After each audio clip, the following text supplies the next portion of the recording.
Baik, selamat pagi Bapak, Ibu, Saudara sekalian. Selamat datang pada webinar A Journey in Being a Fashionpreneur.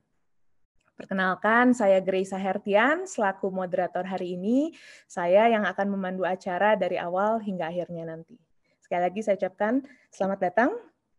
Senang sekali di Sabtu pagi ini Bapak, Ibu, Saudara sekalian bisa meluangkan waktunya untuk bergabung bersama kami ke dalam webinar yang diselenggarakan oleh Program Studi D3 Seni Rupa dan Desain Universitas Kristen Maranatha.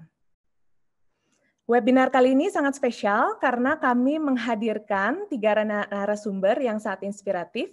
Ada Cindy Tandiah, kemudian ada Putri Andam Dewi, dan juga ada Ilham Pinastiko. Sebelum kita mulai acaranya, izinkan saya untuk membacakan rundown dan juga tata tertib webinar hari ini.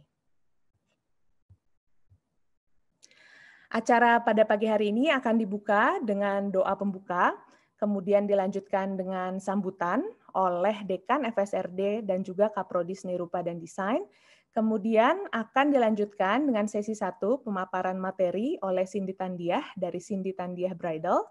Kemudian sesi 2 akan dilanjutkan dengan pemaparan materi oleh Putri Andam Dewi dari Sare Studio. Kemudian sesi ketiga akan dilanjutkan dengan pemaparan materi oleh Ilham Pinastiko dari Pala Nusantara. Kemudian akan dilanjutkan dengan sesi tanya jawab dan penutup kita akan foto bersama. Kurang lebih seperti itu Bapak Ibu Saudara sekalian rangkaian acara hari ini. Kemudian sekarang saya akan membacakan tata tertib untuk webinar hari ini. Peserta webinar adalah peserta yang sudah mendaftar. Kemudian ID peserta pada webinar wajib menggunakan nama lengkap. Pastikan fitur mikrofon selalu dalam keadaan mute. Ketika webinar berlangsung, peserta dapat bertanya kepada narasumber dengan menuliskan pertanyaan pada kolom chat dengan format nama lengkap kemudian pertanyaan. Atau Bapak Ibu Saudara sekalian bisa mengaktifkan fitur raise hand untuk bertanya secara langsung. Kemudian sertifikat akan dibagikan bagi peserta dalam waktu 2 minggu setelah webinar. Peserta yang mendapatkan sertifikat adalah peserta yang mengikuti seluruh rangkaian acara, termasuk mengisi link presensi yang akan diberikan panitia pada kolom chat di akhir acara. Kurang lebih seperti itu. Selanjutnya, ya, ini adalah webinar kami selanjutnya, Demo Self Makeup for Graduation oleh LT Pro, yang akan diselenggarakan tanggal 2 Desember 2020 pada pukul 11 waktu Indonesia bagian Barat. Link pendaftaran nanti akan tersedia di kolom chat. Saya minta tolong untuk panitia share link untuk webinar yang keempat ini. Jadi Self Makeup for Graduation ini diperuntukkan buat para peserta webinar yang mungkin menjelang kelulusan atau akan wisuda dalam waktu dekat. Jadi supaya bisa mempersiapkan diri sehingga wisudanya walaupun virtual tetap tampil maksimal ya, kurang lebih seperti itu. Kemudian selanjutnya, ya, jadi rangkaian webinar ini adalah rangkaian webinar yang ketiga, merupakan rangkaian menjelang acara puncak Evolusia X Resilience Fashion Show 2020 yang akan dilaksanakan pada Jumat 4 Desember pukul 19 WIB melalui siaran langsung atau live streaming di YouTube Universitas Kristen Maranatha. Jadi Evolusia Fashion Show ini adalah graduation fashion show yang ke-10, jadi ini adalah tahun ke-10, yang akan menampilkan karya-karya terbaik dari 25 desainer kita. Link pendaftaran juga bisa Bapak Ibu Saudara sekalian temukan di kolom chat. Jadi tunggu apa lagi? Kita tunggu kehadirannya, partisipasinya untuk memeriahkan graduation fashion show kita. Atau Bapak Ibu juga nanti bisa scan QR code yang tersedia di poster. Ya, ini Bapak Ibu bisa lihat ada QR code, itu juga bisa di-scan dan langsung akan menuju ke link pendaftaran. Baik, selanjutnya pada pagi hari ini saya akan membuka rangkaian webinar ketiga A Journey in Being a Fashionpreneur dengan doa. Saya akan memimpin dalam iman Kristiani. Bapak, Ibu, Saudara sekalian bisa menyesuaikan sesuai dengan agama dan kepercayaannya masing-masing. Mari kita bersatu dalam doa. Ya Tuhan yang Maha Baik, terima kasih karena Engkau telah mengumpulkan kami secara virtual pagi ini. Ya Tuhan, kami mohon berkatilah acara webinar ini supaya dapat berjalan dengan lancar tanpa kendala yang berarti. Berkati juga para narasumber kami dan juga para panitia yang bertugas. Semoga apa yang sudah kami persiapkan dapat bermanfaat bagi para peserta webinar. Kami mau serahkan semuanya hanya ke dalam tangan-Mu. Dalam nama Tuhan Yesus kami sudah berdoa dan mengucap syukur. Amin. Terima kasih. Baik Bapak Ibu Saudara sekalian, kita lanjutkan dengan mendengarkan sambutan dari Dekan Fakultas Seni Rupa dan Desain Universitas Kristen Maranatha, Ibu Irena Vanessa Gunawan, STMkom. Silakan Ibu. Selamat pagi semuanya. Senang di hari Sabtu yang indah ini bisa ketemu semua ya dalam sebetulnya daring ini menghilangkan distance ya, nggak long distance sebetulnya, karena jadi dekat sekali kita ya, lewat handphone bisa ngelihat muka masing-masing ya, cerah ceria semua. Terima kasih untuk partisipasi di dalam webinar ini. Saya mengucapkan selamat bergabung untuk para mahasiswa dan juga teman-teman dosen, masyarakat, dan terima kasih untuk ketiga pembicara kita, Cindy Tandia dan juga Pak Ilham dan juga Ibu Putri atau Ibu Andam ya. Hari ini saya lihat judulnya juga udah terinspirasi ya. Kita hari ini bicara tentang fashionpreneur dan ini sejalan dengan visi misinya Maranatha, karena kita memang di dalam visi misi kami itu selalu berusaha supaya lulusan kita itu bisa menjadi seorang entrepreneur ya. Dengan fashionpreneur, entrepreneur itu adalah membuka suatu peluang pekerjaan ya, dengan bisa melihat potensi-potensi apa yang menjadi keunggulan kita sebagai seorang pengusaha. Dan yang terutama adalah karena kami percaya bahwa tugasnya kita adalah juga memberikan peluang pekerjaan bagi banyak orang gitu ya. Jadi bagi kita sendiri sebagai desainer bisa eksis, bisa bawa nama Indonesia terutama, tapi juga kita bisa menghidupkan banyak orang lewat perusahaan yang kita buat. Dan dengan begitu saya juga bangga hari ini bisa ada Cindy Tandiah, salah satu alumni kita yang sudah sukses sekali ya. Kapan saya punya badan langsing jadi tambah cantik gitu, di pesan baju ke Cindy gitu ya misalnya gitu. Ini agak susah ini sekarang umur sekian menghilangkan lemak gitu. Tapi someday ya saya harap bisa bareng sama Cindy, entah eventnya apa. Ini juga saya salut karena ngikutin terus perkembangannya Cindy juga ya, dan namanya sudah berkibar. Proud of you Sin, maju terus, semangat. Dan juga untuk Pak Ilham, itu saya ngintip PPT-nya Pak, luar biasa. Kayaknya nggak sabar menunggu sharing dari Pak Ilham ya. Saya setuju sekali karena saya sendiri juga seorang interior designer dan juga kontraktor, dan memang kita tuh perlu sekali menggali modal yang sebetulnya kita udah punya ya, yaitu modal budaya Indonesia yang sukunya aja ada ratusan gitu ya, nggak habis-habis kelihatannya sumber inspirasi kita. Cuma sayangnya kita sendiri kadang masih sulit menghargai, dan malah yang dapat uang banyak itu orang-orang yang bukan orang Indonesia ya, apakah dari buku atau dari dari mungkin langgam-langgam yang diambil gitu ya, diambil, dan di kita memang perlindungannya masih lemah sekali gitu. Dan juga Ibu Andam, ini berhubung lagi COVID juga ya, memang akhirnya Bu saya sendiri mencari piyama-piyama dan baju tidur yang keren-keren di rumah gitu ya, biar bisa tetap eksis dan tampil bergaya. Karena kalau sekarang event udah kurang gitu ya, ke kampus banyakkan gantian piket WFH gitu ya. Gitu. Jadi luar biasa sekali bahwa hal yang sebetulnya baju tidur gitu ya bisa dibikin sekeren itu gitu. Ya, saya rasa 3 pembicara ini akan sangat menginspirasi kita hari ini. Selamat menikmati webinar ini. Terima kasih untuk partisipasinya semua. Terima kasih kerja keras panitia, Bu Yosepin, Weni dan tim, juga Grace yang hari ini jadi moderator, dan semua tim yang lainnya.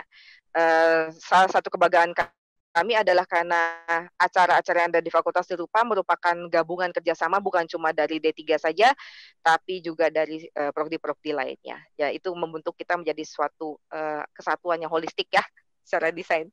Oke, semuanya terima kasih. Selamat berwebinar. Terima kasih Bu Irena. Selanjutnya, mari kita dengarkan kata sambutan dari Ketua Program Studi D3 Seni Rupa dan Desain, Ibu Yosepin Sriningsih, SDS, MDS. Silakan, Ibu. Thank you, Ibu Grace.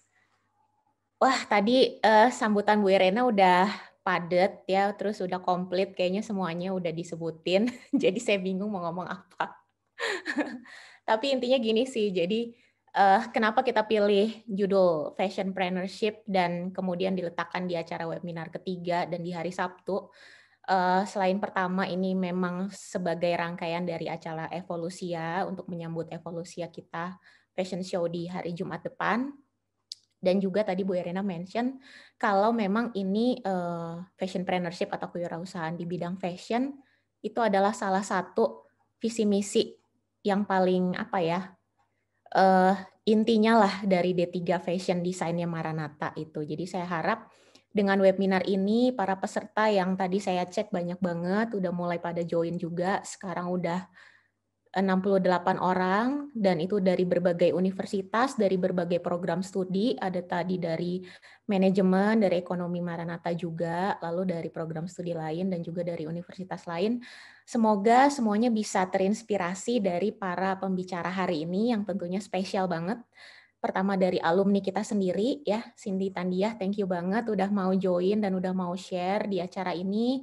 Terus juga Kakak Andam, thank you banget udah mau hadir hari ini ya, kita undang bagi-bagi sharing tentang gimana sih baju tidur bisa sampai sekece itu gitu kan. Terus banyak banget yang pengen beli segala macam, followernya juga udah banyak, omsetnya udah juga besar sekali. Semoga bisa di-sharing ke teman-teman yang join hari ini. Terus juga tadi saya bingung manggilnya Kakak Iko, kata Grace jadinya ya. Kakak Iko, halo.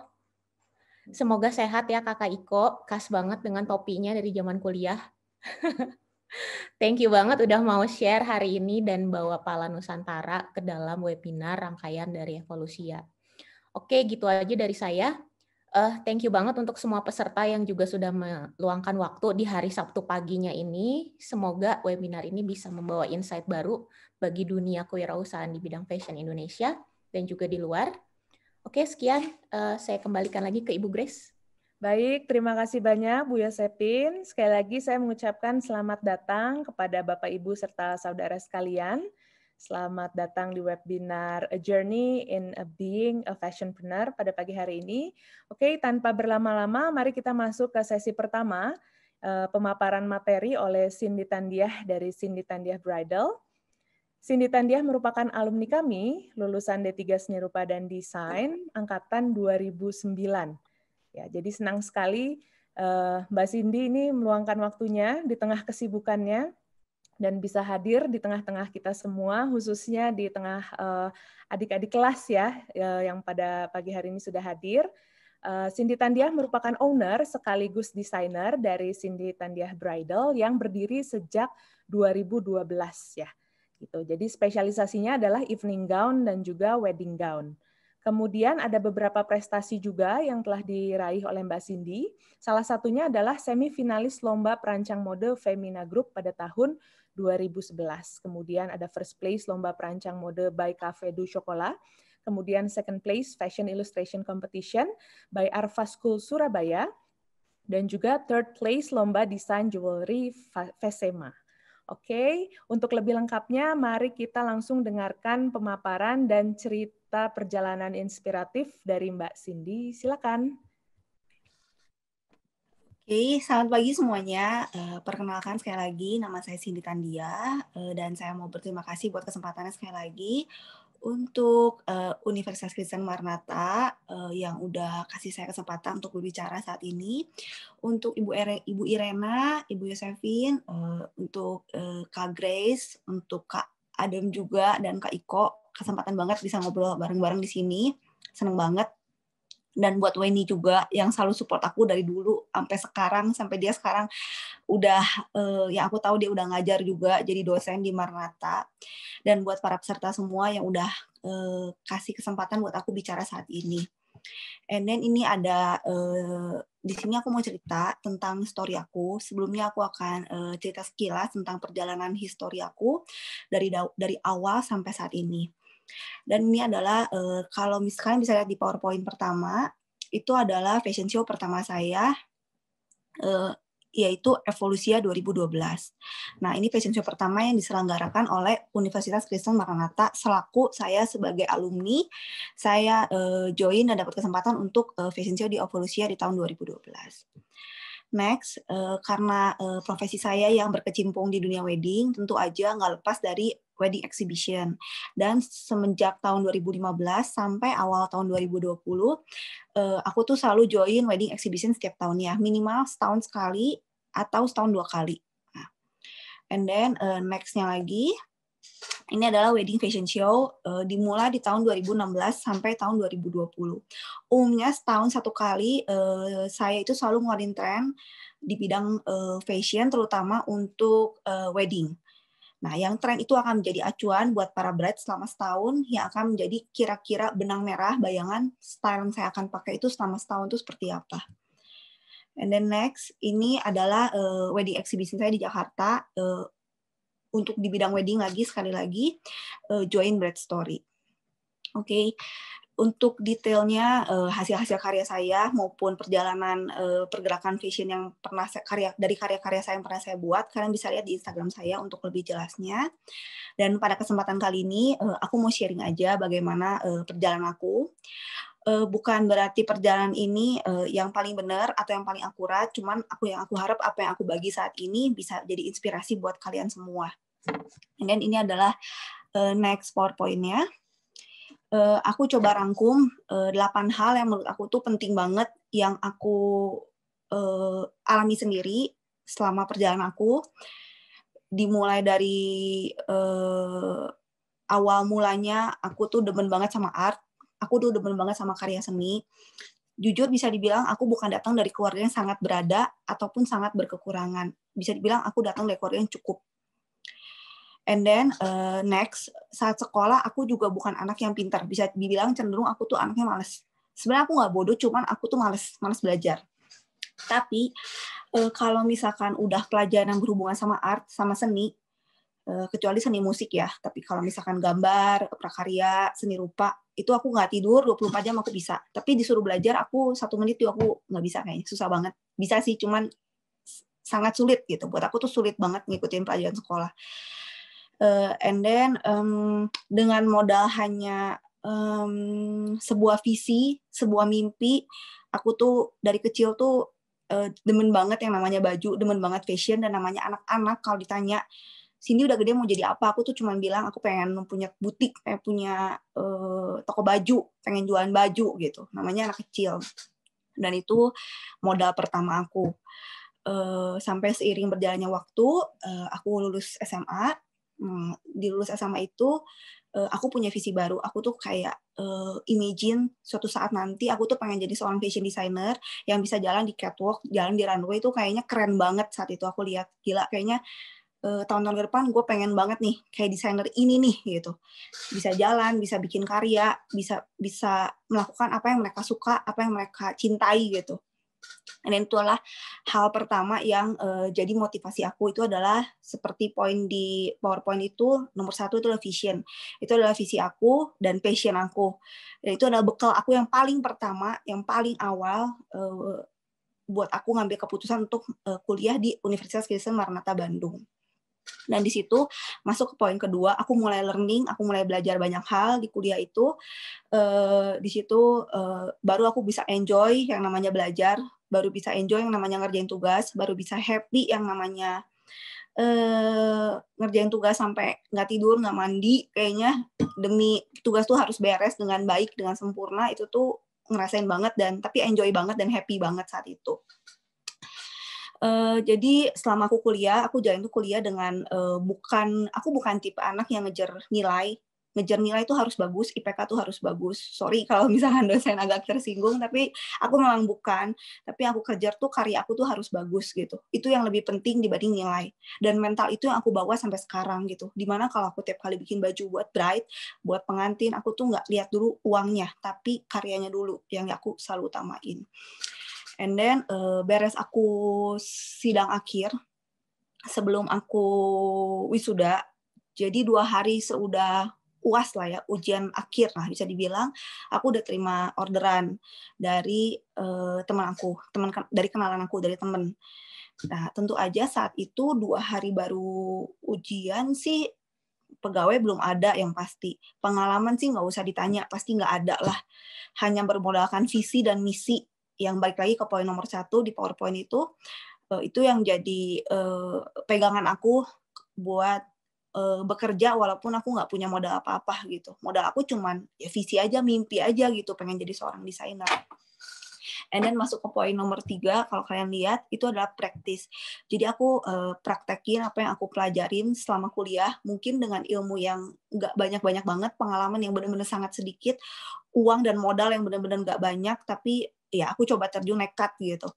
And then awal-awalnya bisa dibilang nggak langsung mulus, nggak langsung gampang, nggak langsung enak, nggak langsung mudah, banyak error, banyak salah juga, tapi aku terus lakuin itu, aku praktis. Dan seiring aku praktis, akhirnya aku nemuin identitas aku.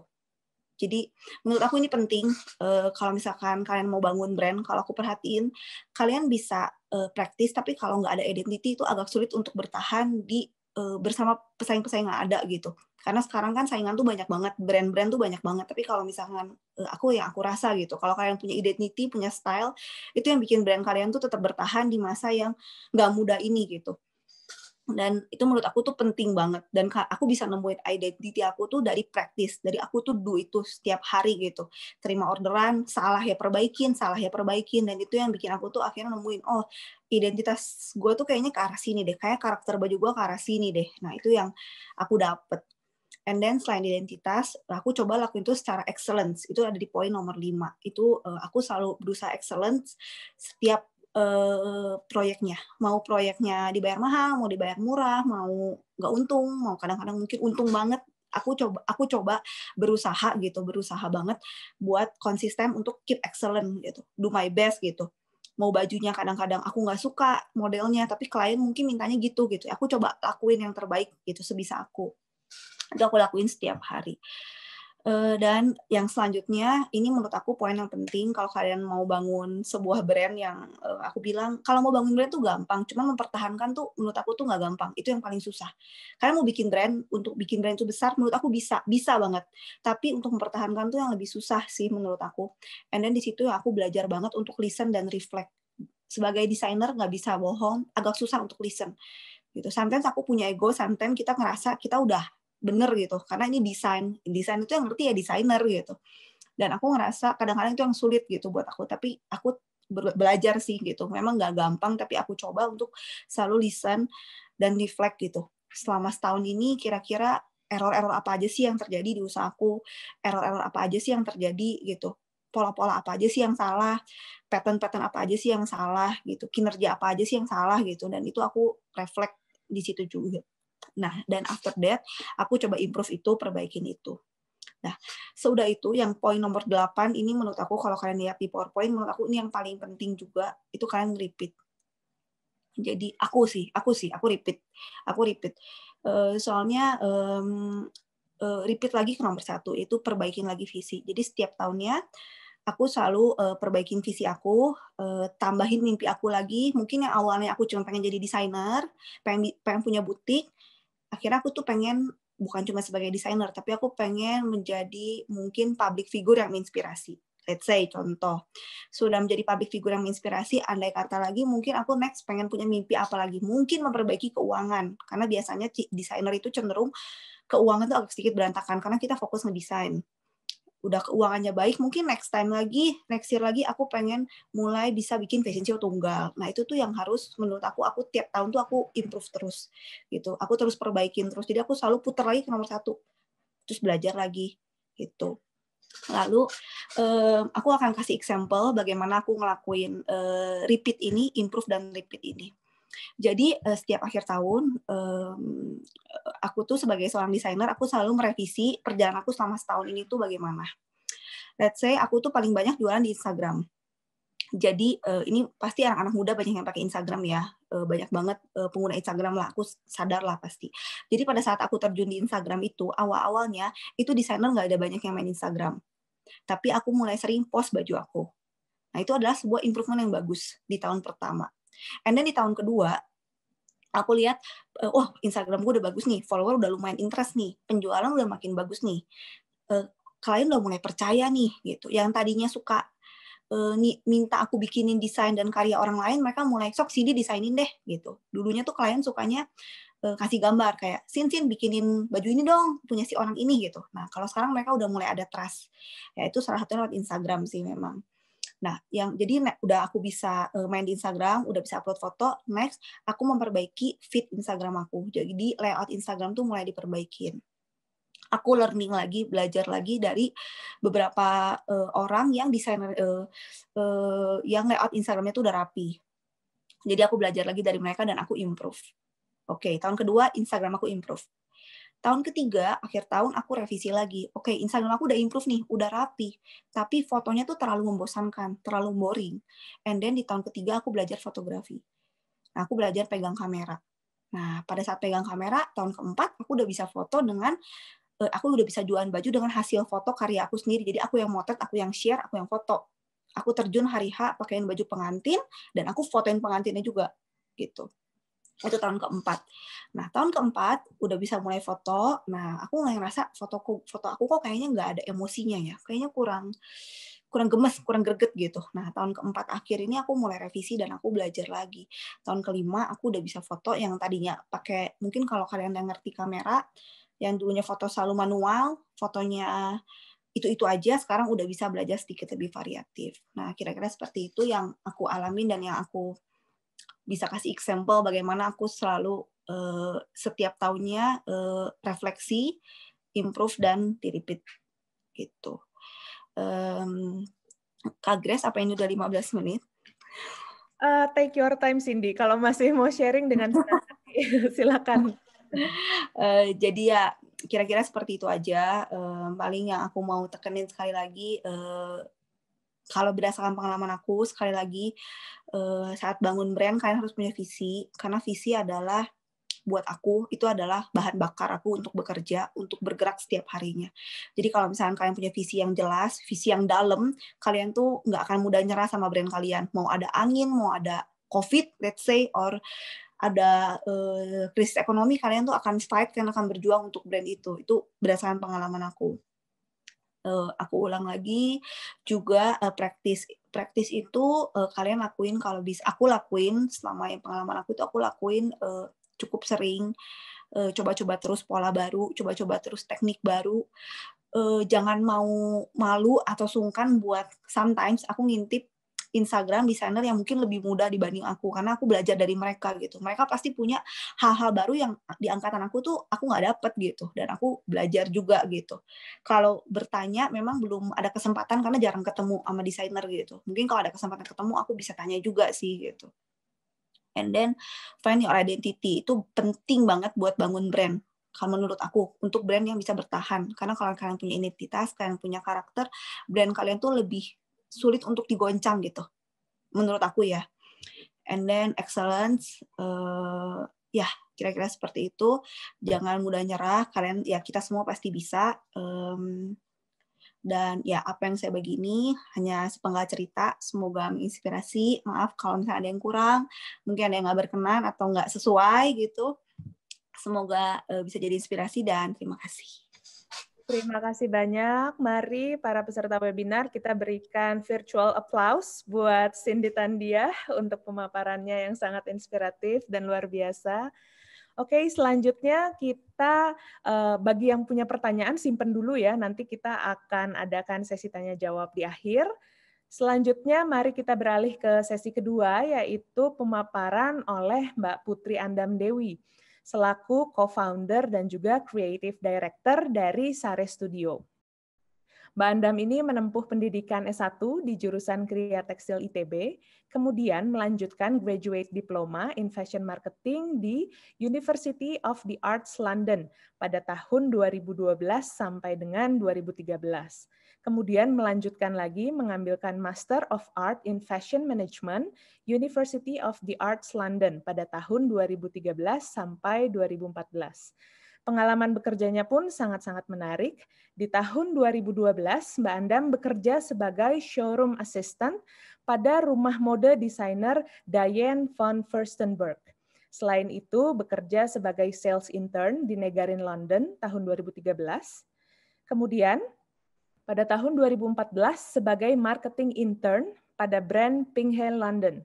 Dan yang terakhir bersama Sare Studio sejak tahun 2015. Baik, mari kita simak pemaparan dan juga cerita inspiratif dari Mbak Andam, Sare Studio. Silakan. Selamat siang semuanya. Terima kasih kesempatannya sudah diundang di acara ini kepada Ibu Irena dan Ibu Yosepin.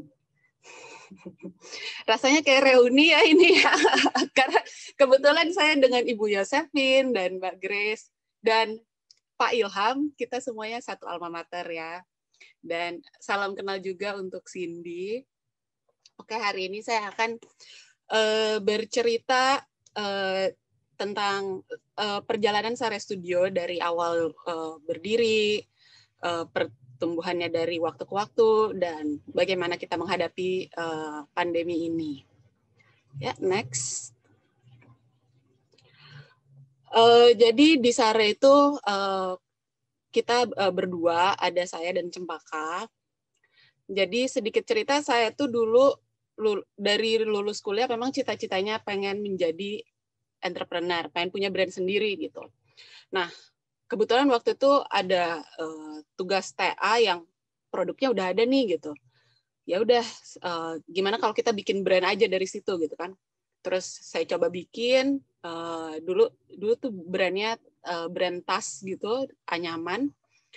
Terus setelah 2 tahun menjalani itu, terus saya merasa kok kayaknya agak bingung gitu, kayak ternyata saya cuma ngerti bagian desainnya aja.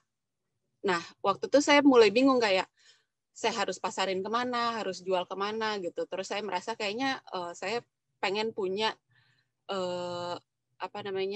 pengetahuan tentang manajemen dan marketing, makanya saya lanjutkan S2.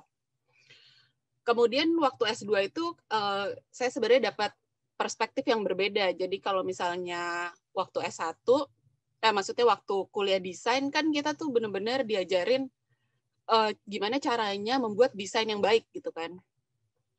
Nah, kalau waktu saya S2 itu pendekatannya berbeda. Jadi lebih pendekatan dari pasar gitu. Jadi kayak kita diajarkan gimana caranya mencari gap di market gitu. Apa sih masalah orang, apa sih yang bisa kita selesaikan. Jadi itu sebenarnya jadi memperkaya cara berpikir saya. Jadi nggak cuma memikirkan soal desain yang bagus, tapi memang memikirkan juga memang apakah ada kebutuhannya di pasar gitu. Jadi kita punya 2 approach gitu ya. Nah, kemudian setelah saya pulang S2, kebetulan banget Cempaka waktu itu sedang develop Sare Studio. Jadi Cempaka ini mungkin udah melakukan riset dari setahun sebelumnya. Dan setelah melakukan riset tersebut, Cempaka merasa kayaknya dia butuh orang untuk menghandle produksi karena dia tidak punya skill di bidang itu. Makanya Cempaka ajak saya gabung. Nah, Cempaka ini background-nya komunikasi dan media management, dan dia 10 tahun berpengalaman menjadi fashion editor terakhir di Dewi Magazine. Next. Jadi berdua sama Cempaka saya mulai membangun Sare Studio. Waktu itu kenapa bikin brand, kenapa bikin piyama gitu ya, karena pertama kita itu sepertiga dari hidup kita itu dihabiskan untuk tidur. Jadi misalnya umurnya 30 ya, anggap aja umurnya 30, berarti bisa dibilang 10 tahun lo tidur gitu. Nah, kan lama kan, nah tapi waktu itu kita lihat kok kayaknya belum banyak nih yang men-tap market itu gitu. Waktu itu yang kita lihat yang ada di pasar itu ada baju tidur tuh kebanyakan ada yang kartun karakter, atau ada yang low price, low quality, atau banyak juga yang seksi lingerie seperti itu. Next. Maka pada tahun 2015 saya dan Cempaka mendirikan Sari Studio. Konsepnya adalah everyday, kita menyebutnya everyday pajama, maksudnya baju tidurnya itu nggak hanya bisa dipakai untuk tidur, tapi juga cukup sopan untuk dipakai keluar gitu. Jadi kan kita sering tuh kayak baru bangun tidur terus harus tiba-tiba mau apa kayak cari makan keluar atau mau belanja ke Alfamart gitu kan, nggak mungkin kan pakai baju yang seksi-seksi gitu, atau misalnya bolong-bolong kan nggak enak dilihat gitu ya. Jadi atau misalnya kayak tiba-tiba mesti ngambil paket lah di luar, paket datang, ada tamu datang. Nah kita tuh pengennya satu piyama ini bisa multifungsi gitu. Next. Jadi core value kami adalah comfort dan functionality. Jadi waktu itu juga sebenarnya salah satu alasan Cempaka kenapa dia pengen bikin baju tidur, karena dia kan kerja di fashion industry dan sebenarnya mulai capek dengan tren yang udah berulang terus gitu, kayak berganti begitu cepat dan diulang-ulang aja gitu. Nah, jadi kita pengen membuat sesuatu yang kembali kepada fungsi gitu. Fungsi dari baju itu sendiri.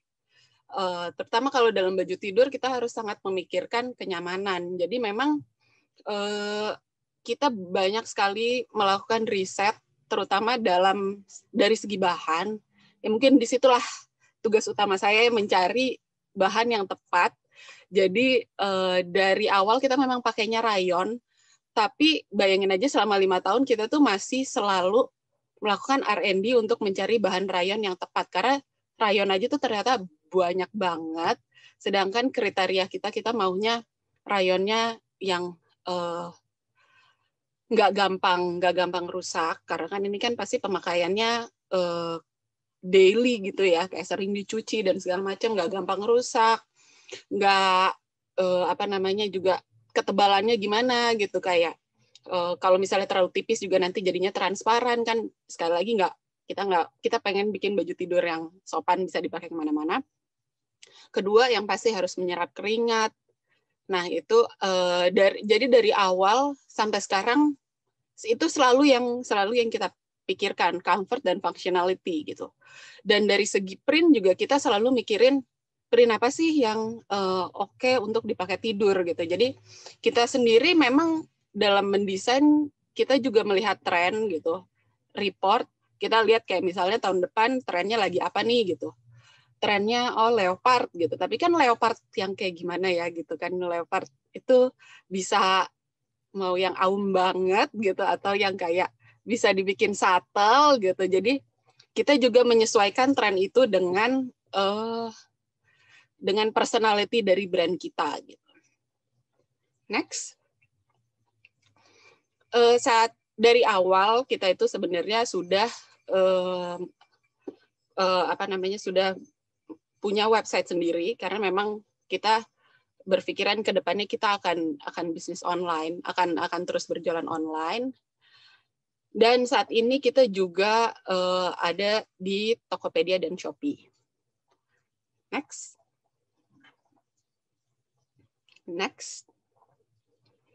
Nah, jadi ini mungkin tips sekaligus apa yang kita lakukan di awal-awal ya. Jadi kita itu dari awal memang percaya dengan organic growth. Maksudnya kita kita mulai kecil aja gitu. Kita tumbuh sedikit demi sedikit, karena sebenarnya dengan kita mulai kayak dari batch kecil, kita itu sebenarnya resikonya jadi lebih kecil, dan kita juga sekaligus tes market gitu. Jadi kita waktu itu juga waktu diajak Cempaka juga mikir emang ada ya gitu yang mau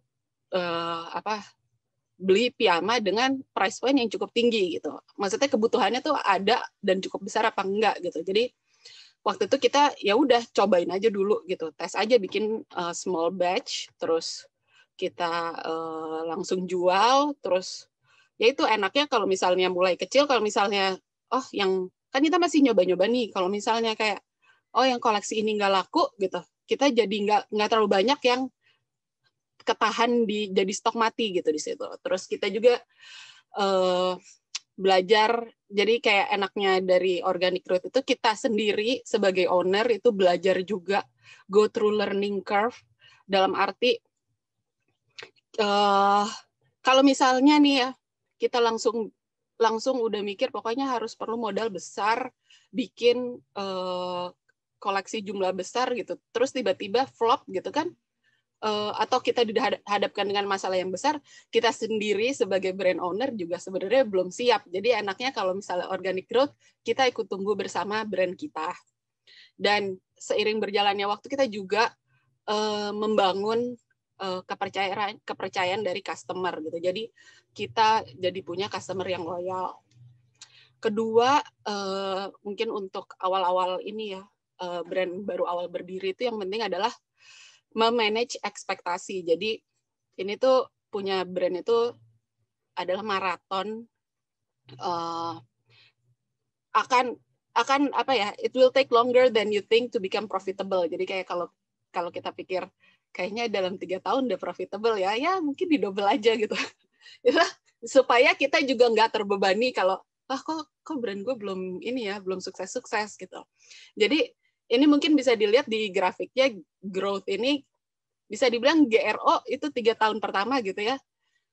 Kelihatannya perkembangannya nggak signifikan, tapi sebenarnya ada perkembangan gitu. Tapi memang ekspektasi kita aja yang dijaga.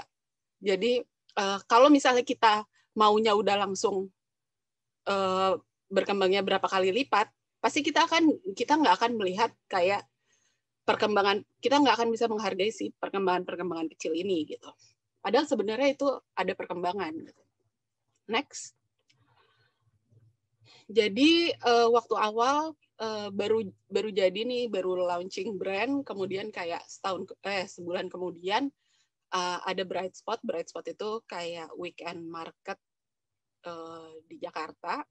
Waktu itu kita iseng aja nyoba, udah deh iseng apply aja nih Bright Spot gitu. Terus dengan koleksi yang sedikit banget, tahu-tahu keterima, dan kemudian kita sendiri bingung, udah milih booth yang paling kecil, tapi saking sedikitnya koleksi, kita sendiri sampai bingung mau diisi pakai apa, sampai akhirnya kita bawa tempat tidur. Supaya gitulah, saking kecilnya kita mulai gitu ya. Nah, tapi dari Bright Spot itu terjadilah yaitu word of mouth gitu, kayak dari Bright Spot terus kita jadi ya selain kita juga sekalian test market kan, kayak kita lihat ternyata respon customer seperti ini gitu. Terus kita juga banyak dapat link ke offline store lainnya gitu. Jadi kita tiba-tiba dapat email yang bilang, saya lihat Sare di di Bright Spot, mau nggak masukin ke toko kita gitu. Nah itu tuh mungkin emang kalau misalnya keuntungannya ikut market seperti itu, memang bukan cuma untuk take profit, tapi sebenarnya exposure-nya gitu. Kita nggak tahu di situ kita ketemu sama siapa dan opportunity apa yang akan terbuka gitu. Next. Ini produk jadi selama 5 tahun ini kita juga ada perkembangan dari produk. Awalnya kita bikinnya untuk perempuan dan kita bikin yang piyama yang klasik pakai bisban dengan warna-warna polos. Next. Produk kami sekarang sudah jadi family set. Kita bikin juga untuk laki-laki dan untuk anak, dan kami bikin print yang matching satu keluarga, dan itu tadi juga kita bikin hashtag everyday pajamas. Jadi hashtag everyday pajamas itu bukan sesuatu yang kita invent dari awal gitu. Jadi kayak seiring dengan berjalannya waktu kita jadi maksudnya nggak mesti udah benar dari awal gitu. Kita juga seiring berjalannya waktu, kita juga mulai menemukan, apa kita bikin kayak gini ya, kita bikin hashtag kayak gini gitu. Terus kita juga mulai dari bulan lalu kita mulai pakai fabric namanya Ecovero. Itu adalah fabric dari brand Lenzing. Mungkin orang lebih kenalnya Tencel ya. Itu salah satu brandnya Lenzing juga, fabriknya Lenzing. Nah, EcoVero ini yang khusus untuk rayon yang eco-sustainable gitu. Next. Nah, selain jadi karena background dari ownernya yang satu desainer, satu marketing, itu juga salah satu strength kita gitu, kayak marketing tuh juga salah satu strength kita. Jadi kita tuh juga selain jualan online, kita tuh nggak cuma jualan online, tapi kita pengen create brand story gitu. Jadi karena kita pengen ada keterikatan gitu antara customer dengan kita, kan kadang-kadang kalau misalnya kita kasih katalog terus, kita tuh nggak ada pendekatan emosional gitu.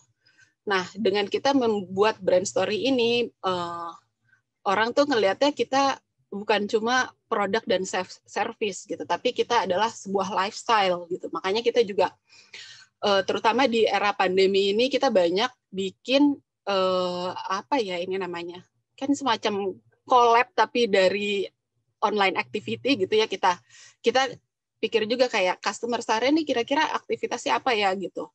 Jadi kita kerjasama dengan studio olahraga, atau kita bikin event berkebun dengan Kebun Kumhara, atau ada juga tuh jam session dengan Adinda Salahita dan Barili Kumahua gitu. Jadi supaya orang kalau misalnya masuk ke Instagram kita itu bukan cuma ngelihatnya kita jualan gitu. Next. Nah, ini juga salah satu tips juga, turn your brand into an experience gitu. Jadi sebenarnya enak apa ya, kalau misalnya kita ngelihat, supaya customer tuh nggak ngelihat kita ya itu tadi sebagai jualan-jualan aja ya. Customer tuh juga pengen tahu kalau cost apa sih yang kita dukung gitu, kayak misalnya kayak waktu itu kayak lagi awal-awal pandemi, terus kita juga bikin APD, itu juga sebenarnya tergeraknya juga dari ini ya, pribadi gitu. Kayak kebetulan kalau saya sih ibu saya dokter gitu, jadi kayak gimana ya cara kita membantu gitu, yang kita bisa bikin tuh kan fabric base gitu yang bisa kita produksi. Terus kita pikir ya udah kita waktu itu bikin APD gitu, tapi itu ya maksudnya bukan cuma untuk marketing gimmick gitu, kita memang cost yang kita memang benar-benar sejujurnya peduli gitu. Next. Nah, ini organisasi Sare saat ini seperti ini kurang lebih. Ada finance, sales, production, PR marketing, warehouse, customer service. Tapi waktu awal-awal itu kita hanya berdua. Jadi maksudnya walaupun berdua, job desk ini semuanya tetap ada gitu. Tapi sekarang jadi disebar aja jadi ke banyak orang. Tapi waktu dulu ya kita ya jadi orang finance, jadi orang sales, production. Jadi dan aku aja tuh juga sampai waktu itu baca buku akuntansi. Saking kayak tahu bahwa ini ilmu yang kita perlu. Jadi ya emang jadi harus mau belajar banyak hal sih, harus mau belajar banyak hal di luar desain gitu, karena sebenarnya untuk menjalankan suatu brand banyak banget yang harus dipikirin selain desain. Terus mungkin tips selanjutnya mungkin kalau misalnya dirasa berat gitu atau kita nggak punya skill ini, mungkin kita bisa cari bisnis partner yang skillnya melengkapi skill kita gitu. Kayak kalau aku pribadi nggak jago jualan, jadi ya mungkin banyak juga desainer yang emang pengennya ngedesain aja ya gitu, nggak pengen mikirin jualan. Jadi carilah orang yang memang nature-nya lebih jualan gitu daripada kita gitu kan. Kalau misalnya kita nggak bisa melakukan itu sendiri gitu. Nah ini adalah bagaimana kita melewati pandemi ini. Next. Jadi waktu itu kebetulan mendekati Lebaran, dan kita waktu itu juga kayak Lebaran ini adalah saatnya kita jualan yang yang paling jualan terbanyak kita, dan waktu itu kita nggak pengen kehilangan momen. Terus kita mikir gimana ya caranya, kita nggak mungkin juga photoshoot keluar, akhirnya kita bikin hashtag Lebaran di rumah, dan kita mengirimkan produk kita kerjasama dengan 4 KOL ini, dan kita mengirimkan produk kita ke mereka, dan jadi mereka sendiri yang foto-foto definisi dari Lebaran di rumah mereka. Nah, ini strategi kedua, waktu itu kolaborasi. Ini sebenarnya kolaborasi ini kita keluar di bulan Juni. Waktu itu sebenarnya ini sebenarnya bukan kolaborasi, ini bukan strategi COVID, ini sesuatu yang kita udah omongin sejak lama, tapi kita sengaja keluarin di bulan itu karena pada saat itu tiba-tiba mendadak bermunculan banyak brand piyama gitu. Dan kita juga sekali lagi nggak pengen kehilangan momen gitu, kayak gimana sih supaya kita tuh tetap beda dari brand piyama lain. Waktu itu makanya kita keluarin koleksi ini yang akhirnya kita percepat keluarnya supaya nggak kehilangan dari jadwal gitu ya, supaya kita nggak kehilangan momen. Next, ini adalah campaign kita yang ke depan. Jadi kita akan fokus kepada work at home wear. Jadi kalau dulu foto-foto sare itu kebanyakan lebih liburan, santai-santai di rumah, atau kayak tadi berkebun, olahraga gitu, masak. Nah, untuk kedepannya kita tuh lebih pengen embrace aja pandemi ini dan lebih produktif. Jadi kita campaign kita ke depan adalah gimana caranya, yaitu kerja di rumah, nemenin anak sekolah di rumah gitu. Jadi campaign ke depan kita akan sesuatu yang lebih seperti ini gitu. Jadi kebanyakan kita akan kasih lihat foto di yang orang-orang pakai sare sambil kerja, misalnya kayak saya sekarang pakai sare sambil webinar gitu kan. Gitu. Next. Nah, ini juga strategi dari strategi pandemi salah satunya. Karena tadi banyak sekali bermunculan brand piyama saat ini, dan kita juga mikir itu kan bisa dua approach ya. Kita mau nyerang orang satu-satu kayak kok pada bikin brand piyama sih, kan nggak mungkin gitu. Maksudnya sebenarnya kompetisi itu tuh sesuatu hal yang bagus karena itu kan sebenarnya adalah validasi bahwa produk kita itu ada marketnya, makanya sampai orang lain juga pada bikin juga karena orang lain juga mikir kayaknya nih marketnya luas gitu. Sebenarnya itu kompetisi itu sesuatu hal yang bisa dilihat secara positif. Paling yang perlu kita lakukan adalah stay ahead of the game aja. Gimana caranya kita terus daripada kita ngelihat ke belakang gitu, kok sekarang semua orang jadi bikin banyak gitu. Mendingan kita step the game, dan gimana caranya ya be unforgettable gitu, kayak apa misalnya produknya be unforgettable, campaign-nya juga bikin aja yang nyeleneh supaya orang tetap ingat walaupun tapi tetap stay true to your DNA gitu ya. Kayak misalnya ini adalah waktu itu campaign kita sama ilustrator namanya Draw Mama, dan ini mungkin salah satu campaign favorit saya. Ada nenek-nenek di foto pakai piyama, itu seru banget. Ini salah satu favorit saya. Next. Nah, ini mungkin tips terakhir untuk para mahasiswa-mahasiswa yang bercita-cita punya fashion brand. Jadi ini nggak ada teorinya sih, tapi ini saya berdasarkan pengalaman aja. Ketika punya brand itu akhirnya bagian mendesainnya tuh tinggal 10% gitu. Sisanya itu ngomongin bisnis dan manajemen. Jadi kalau misalnya suka mendesain, mungkin jadi desainer aja gitu. Karena ketika punya fashion brand yang dipikirin tuh mulai dari HRD gitu, mulai dari HRD, keuangan, pajak, kita juga sekarang udah mulai dealing with tax ya, BPJS karyawan, sales gimana sales hari ini, udah mencapai target apa belum, ada yang pending, ada yang komplain, ada yang segala macam. Jadi maksudnya bukan mau discourage gitu ya, tapi sebenarnya asal tahu aja sebenarnya nanti yang akan dihadapi itu seperti ini. Tapi memang di awal-awal tuh ya mungkin kita nggak akan menghadapi masalah itu langsung, tapi ujung-ujungnya masalahnya akan seperti ini. Jadi mungkin kalau misalnya yang tidak ingin menghadapi menghadapi urusan-urusan lain selain mendesain, mungkin mendingan jadi desainer aja gitu. Mendingan supaya ekspektasinya terjaga gitu ya. Terus sebagai ini juga tips kedua, find the gap in the market. Jadi coba instead of mungkin mikirin gimana ya desain-desain yang bagus, tapi kita juga coba cari apa sih masalah di pasar yang perlu diselesaikan gitu. Kayak kita tuh ternyata kita tuh punya ada ada niche market kita tuh sebenarnya ini loh, new mom. Ternyata ibu baru itu punya kebutuhan spesifik tersendiri, ibu hamil, melahirkan, menyusui gitu. Itu sebenarnya salah satu core customer Sare sih yang kita juga temukan seiring berjalannya waktu gitu.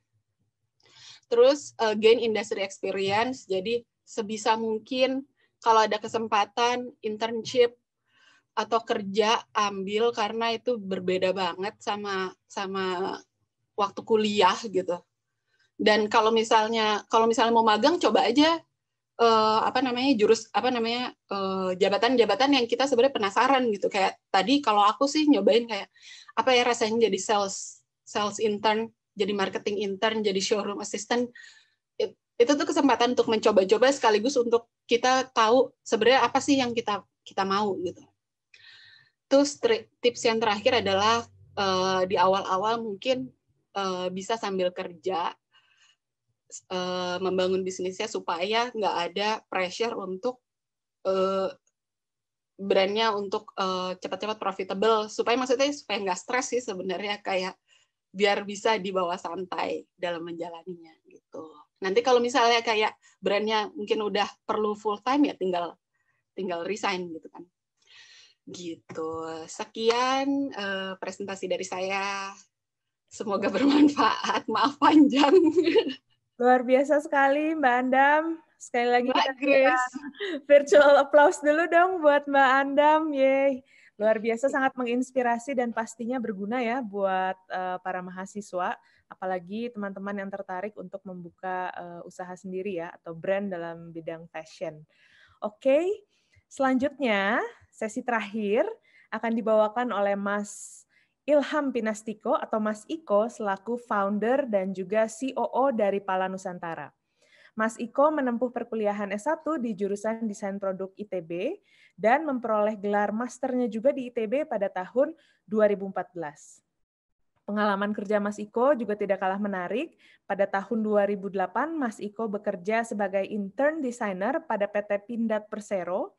Kemudian pada tahun 2012 sampai 2015 sebagai founder dan juga Director of Research and Development PT Dikdaya Matoa Indonesia Company. Lalu pada tahun 2016, Mas Iko mendirikan Pala Nusantara Company.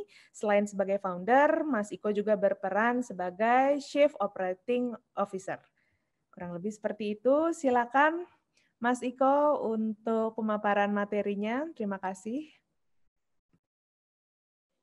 Halo, selamat siang.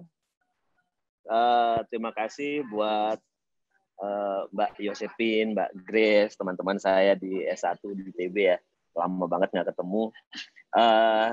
Kalau misalnya teman-teman di sini tadi mendengarkan sedikit paparan dari teman-teman sebelumnya, dari Mbak Cindy, dari Mbak Andam, lebih soft ya. Jadi kalau mereka lebih ke marketing, permainannya lebih, bisnisnya lebih ke ini. Kalau saya, karena basic saya desain produk, mungkin ada sedikit sentuhan maskulin. Jadi kayak internship-nya aja di Pindad gitu ya. Apa hubungannya ya kok Pindad sama fashion design gitu. Jadi basicnya saya ini memang tahun 2010 sudah menyukai namanya produk-produk yang basicnya dari kayu. Jadi memang dari S1 saya sudah mau coba mengolah dan mencoba untuk berdekatan, bersentuhan dengan material-material kayu, kuningan, kemudian batu akik, karena kebetulan juga banyak dari lingkungan saya yang ngoleksi batu akik. Jadi saya coba nih batu akik bisa diapain aja sana jadi cincin ya. Dulu itu pernah tuh tahun 2007. Jadi material-material ini sudah cukup dekat sama saya karena basicnya memang saya di desain produk. Kalau mbak-mbak yang tadi kan di fashion ya, jadi memang agak sentuhan maskulin. Nah, ini sedikit sekilas tentang saya, bagaimana saya mulai masuk terjun di industri ini tahun 2010, membuat brand namanya Matoa. Matoa itu adalah salah satu brand jam tangan kayu, mungkin teman-teman juga udah pada kenal, pertama di Indonesia yang membuat aksesoris kayu menjadi jam tangan. Jadi itu as simple as dulu itu, kenapa ya para teman-teman gue ini, para desainer ini, keluar dari desain produk, kok bikinnya mebel lagi ya? Ya kursi, ya lemari, ya pokoknya permebelan, perfurnituran. Nah, di situ akhirnya saya merasa kayak ini kelihatannya harus ada sebuah evolusi, ada sebuah perubahan. Di mana value kayu yang masif, yang besar-besar itu, saya coba dengan harga yang sama, istilahnya harga jualannya sama nih di atas 1 juta, tapi produknya lebih kecil. Jadi lebih kayak membuat nilai kayu itu lebih memiliki value gitu. Jadi kita lebih bertanggung jawab, lebih bijaksana menggunakan kayu. Nah, akhirnya saya mencoba ngulik jam tangan. Idenya adalah aksesoris. Gimana jam tangan dari kayu ini bisa diaplikasikan di Indonesia pertama kali untuk pasar Indonesia. Memang agak sulit benar karena saat pertama kali masuk sesuatu yang pionir, sesuatu yang besar, itu butuh edukasi, butuh waktu edukasi, bagaimana kita masuk penetrasi ke pasar, ngasih tahu. Dan kita pun kebetulan juga sama, tahun 2010 itu kita launching di Bright Spot. Jadi Bright Spot itu suatu ajang festival produk-produk kreatif di era tahun 2010 ya. Itu di mana 2010 sampai 2012-13 itu masih di level wow lah. Jadi orang-orang yang datang ke sana itu ada sangat niche, orang yang sudah sangat consider dan aware sama desain. Jadi word of mouth-nya sangat kuat. Kita launching di sana tahun 2013, kita bawa 100 piece, kita PO 100 piece. Jadi omset kita saat itu dijual dengan harga 1 juta karena kita masih bebas banget menentukan harga karena tidak ada kompetitor, blue ocean istilahnya. Nah, dari situlah akhirnya kita mendapatkan pasar, kita mendapatkan profit, kita mengasihkan edukasi bahwa kayu itu tidak hanya jadi mebel. Ya, akhirnya berhasil seiring dengan berjalannya waktu.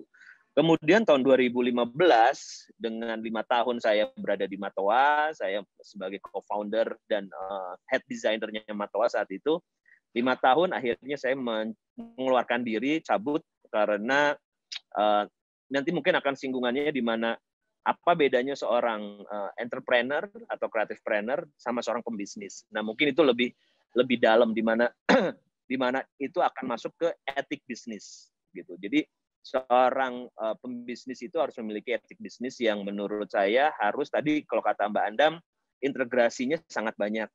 Jadi bukan hanya membicarakan desain, bukan hanya membicarakan pasar, tapi banyak banget sampai ke suatu hal yang namanya kemanusiaan. Nah, seperti arah situ. Jadi 2015 saya cabut, jual saham saya. Tahun 2016 saya coba meriset lagi sesuatu yang baru dari apa yang sudah saya lakukan selama 5 tahun. Saya coba membangun namanya Pala Nusantara. Jadi filosofinya pun kurang lebih dan desainnya pun perbaikan dari desain saya sebelumnya gitu. Jadi bagaimana Pala Nusantara ini tumbuh seperti buah pala, filosofinya ya, buah pala di mana era tahun 1700 atau 1500-an itu memang buah pala ini dikenal termasyhur seluruh dunia. Nah, filosofi itu saya coba masukkan ke dalam brand saya saat ini dengan desain yang lebih otentik, lebih etnik, lebih kultural seperti itu. Kemudian beberapa brand support hidup saya gitu ya, ada Sate Kelatak, ada Napak Rasa, Pleasure Endurance, dan sekarang saya juga memegang beberapa konsultan brand and product development di Bandung. Bagaimana sekarang itu banyak creative planner, banyak kompetisi yang sangat kuat di generasi milenial dan generasi Z. Pikirannya jauh lebih terbuka daripada zaman saya dulu ya, maksudnya era tahun 2004-an, 2005 pertama kali saya kuliah. Jadi anak kuliah itu sekarang sudah mulai mencoba apa yang bisa mereka lakukan untuk dunia. Udah berpikir sampai situ. Sedangkan dulu zaman saya kuliah internet aja masih pakai sentrin. Jadi masih kayak harus nyolok dulu, ya kan? Terus harus, wah susah banget cari referensi untuk Nirmana 2D aja susah banget. Jadi saat ini tuh orang generasi milenial, generasi Z itu mereka berpikirnya itu sudah lebih terbuka dan sudah memiliki jiwa kompetitif dari awal gitu. Nah itu akhirnya ya mereka banyak konsul, banyak ngobrol sama saya bagaimana menciptakan brand dengan struktur yang baik gitu. Karena memang kita percaya, believe dimulai dari awal dengan baik, struktur dengan baik, kedepannya pun akan lebih enak, PR-nya akan lebih sedikit seperti itu. Silakan dilanjut, next. Ini saya ambil sedikit quote yang sekarang lagi digembar-gemborkan, mungkin nanti Desember tanggal 3 atau tanggal 4 ada award Banggain Buatan Indonesia. Di situ bisa nonton di Trans 7 sambil promosi. Jadi di sana ada betapa besarnya Indonesia saat ini. Mereka sudah sangat aware dan sangat sangat support sama UKM, sama produk lokal kita gitu. Jadi memang bagaimana sekarang pemerintah lebih support banget, lebih memfasilitasi dengan prasarana dan sarananya, bentuk finansial, pendanaan, kalau misalnya teman-teman tahu. Jadi buat teman-teman yang memang mau develop produk, develop brand, itu wadahnya udah jelas. Beda sama 5 tahun atau mungkin 8 tahun yang lalu gitu. Beda banget. Jadi memang sekarang sangat kompetitif dan kalian akan bersinggungan dengan bukan hanya dengan lokal tapi juga dengan internasional. Next.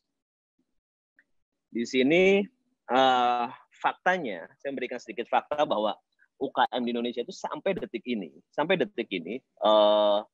itu masih memberikan sumbangsih PDB terbesar, dan terutama di dunia fashion. Jadi kuliner sama fashion itu lebih tinggi fashion. Jadi oleh karena itu support pemerintah, dana triliunan dolar atau miliaran dolar ini itu memang menjadi induk untuk ngasih ke bawah-bawahnya terus tuh.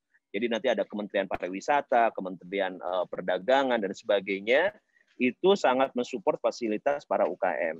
Jadi kalau kita ngomongin dari sudut pandang pemerintah, tapi ada juga yang dari sudut pandang swasta. Jadi dana-dana CSR, dana-dana CSR-nya swasta, BUMN dan sebagainya itu pun berhubungan sama UKM. Jadi memang sekarang sangat enak banget untuk fasilitas buat teman-teman yang ingin membesarkan brand, membesarkan produk atau image dari sesuatu yang kalian cintai. Misalnya kalian mencintai fashion, itu sangat gampang banget. Dengan gampang itu dalam bentuk akses ya, tapi di dalamnya kompetisinya sangat kuat. Di sini bisa kalian juga lihat bahwa Indonesia ini memang sangat besar, dan 97%-nya itu adalah serapannya dari UKM. Dan yang paling uniknya dari Indonesia ini sebenarnya yang bisa kita petik kalau kita ngomongin UKM, itu usaha kecil menengah ini atau UMKM itu kehebatannya adalah, keunikannya adalah handmade. Keunikannya adalah sesuatu yang tidak presisi, sesuatu yang namanya feeling. Nah, itu saat kita membicarakan ketidakpresisian atau namanya feeling, itu hanya bisa dilakukan oleh satu orang biasanya. Jadi pas lagi dipindahkan ke ibu A, kalau nggak ke bapak A, dari bapak A ke bapak B, ibu A ke ibu B, itu udah beda, udah geser semuanya. Ya jahitannya, ya rasanya, semuanya itu udah jadi tidak sesuatu yang tidak sifatnya tidak permanen gitu. Nah, di sini Indonesia ini memiliki 714 suku dan 1001 bahasa yang bisa kita petik, dalam artian seperti ini. Kalau kita mau berkompetisi sama brand dari internasional, brand dari luar, brand global, saya jamin kita pasti akan kalah. Karena memang infrastruktur dari UKM, infrastruktur dari support produk kita, itu masih belum semasif yang di luar. Tapi dari dunia ini, sedunia ini, yang memiliki keunikan dengan 714 suku dan 1001 bahasa itu hanya di Indonesia. Artinya apa? Kita bisa mengambil storytelling atau roh atau DNA-nya dari budaya-budaya ini masuk ke produk kita. Gitu. Jadi sesuatu yang tidak mereka punya, brand global punya, itu kita punya. Materialnya, walaupun produksinya atau cara memproduksinya ini masih belum Ya, skala UKM masih belum bisa presisi, masih belum bisa masif atau standarisasinya masih belum mumpuni. Nah, itulah tugas kita, tugas desainer, tugas creative planner, tugas fashion designer untuk mensinergikan atau untuk supaya itu bisa dijadikan berkompetisi dengan brand global. Next. Di sini mau saya kasih sedikit gambaran bagaimana fashion kriya. Kalau saya memang karena produk kita adalah jam tangan, jadi maksudnya ke kriya aksesoris, fashion kriya aksesoris. Di situ bagaimana sebuah tas yang memang base-nya utility, based on function, itu produk banget. Kalau enggak ya udah produk UKM banget, base-nya cuma fungsi aja. Nah, bagaimana itu disentuh oleh fashion designer hingga akhirnya menjadi sebuah value yang harganya 3 kali lipat atau 10 kali lipat. Contohnya tas Bio. Bio itu dari senior saya namanya Tommy. Jadi angkatan 2003, bagaimana fungsi dari sebuah tas ya, tas selama dari zaman purba sampai sekarang ya fungsinya tas adalah untuk menyimpan barang, buruk-burukan. Bagaimana disentuh seorang fashion designer atau fashion product itu menjadi value-nya diangkat. Mereka mengangkat melalui olah material, melalui fashion. Yang tadi saya bilang, rohnya Nusantara, olah kuncian, olah materialnya, kemudian value-nya, branding-nya itu lebih ke pemasaran, lebih ke produknya sendiri. Jadi bagaimana sebuah produk itu dikategorikan fashion product di saat produk tersebut memiliki nilai yang tinggi, baik dan intrinsik ataupun ekstrinstiknya. Nah, produk fashion yang baik adalah produk yang tetap berfungsi dengan baik, dengan tata cara penggunaan yang baik, sehingga dapat dinikmati oleh semua orang. Jadi, memang produk itu, jangan lupa, seorang fashion designer itu jangan lupa dengan basic dari si produknya itu sendiri. Fungsinya jangan sampai ketinggalan. Jadi, memang itu salah satu bagaimana produk kriya fashion yang dari standarnya UKM, di-develop menjadi skala brand. Seperti yang bisa dilihat di sini. Ini kotak atau basket buatan UKM. Mereka selama puluhan tahun seperti itu, produksi seperti itu terus. Warnanya ya mungkin hitam, geser dikit warna putih. Di saat disentuh oleh orang fashion atau orang produk, maka basketnya atau fungsinya tetap sama, tapi estetiknya lebih menarik. Nah, jadi saat kita membicarakan estetik, maka di situ akan membicarakan value. Maka di situ akan membicarakan yang namanya proses. Gitu.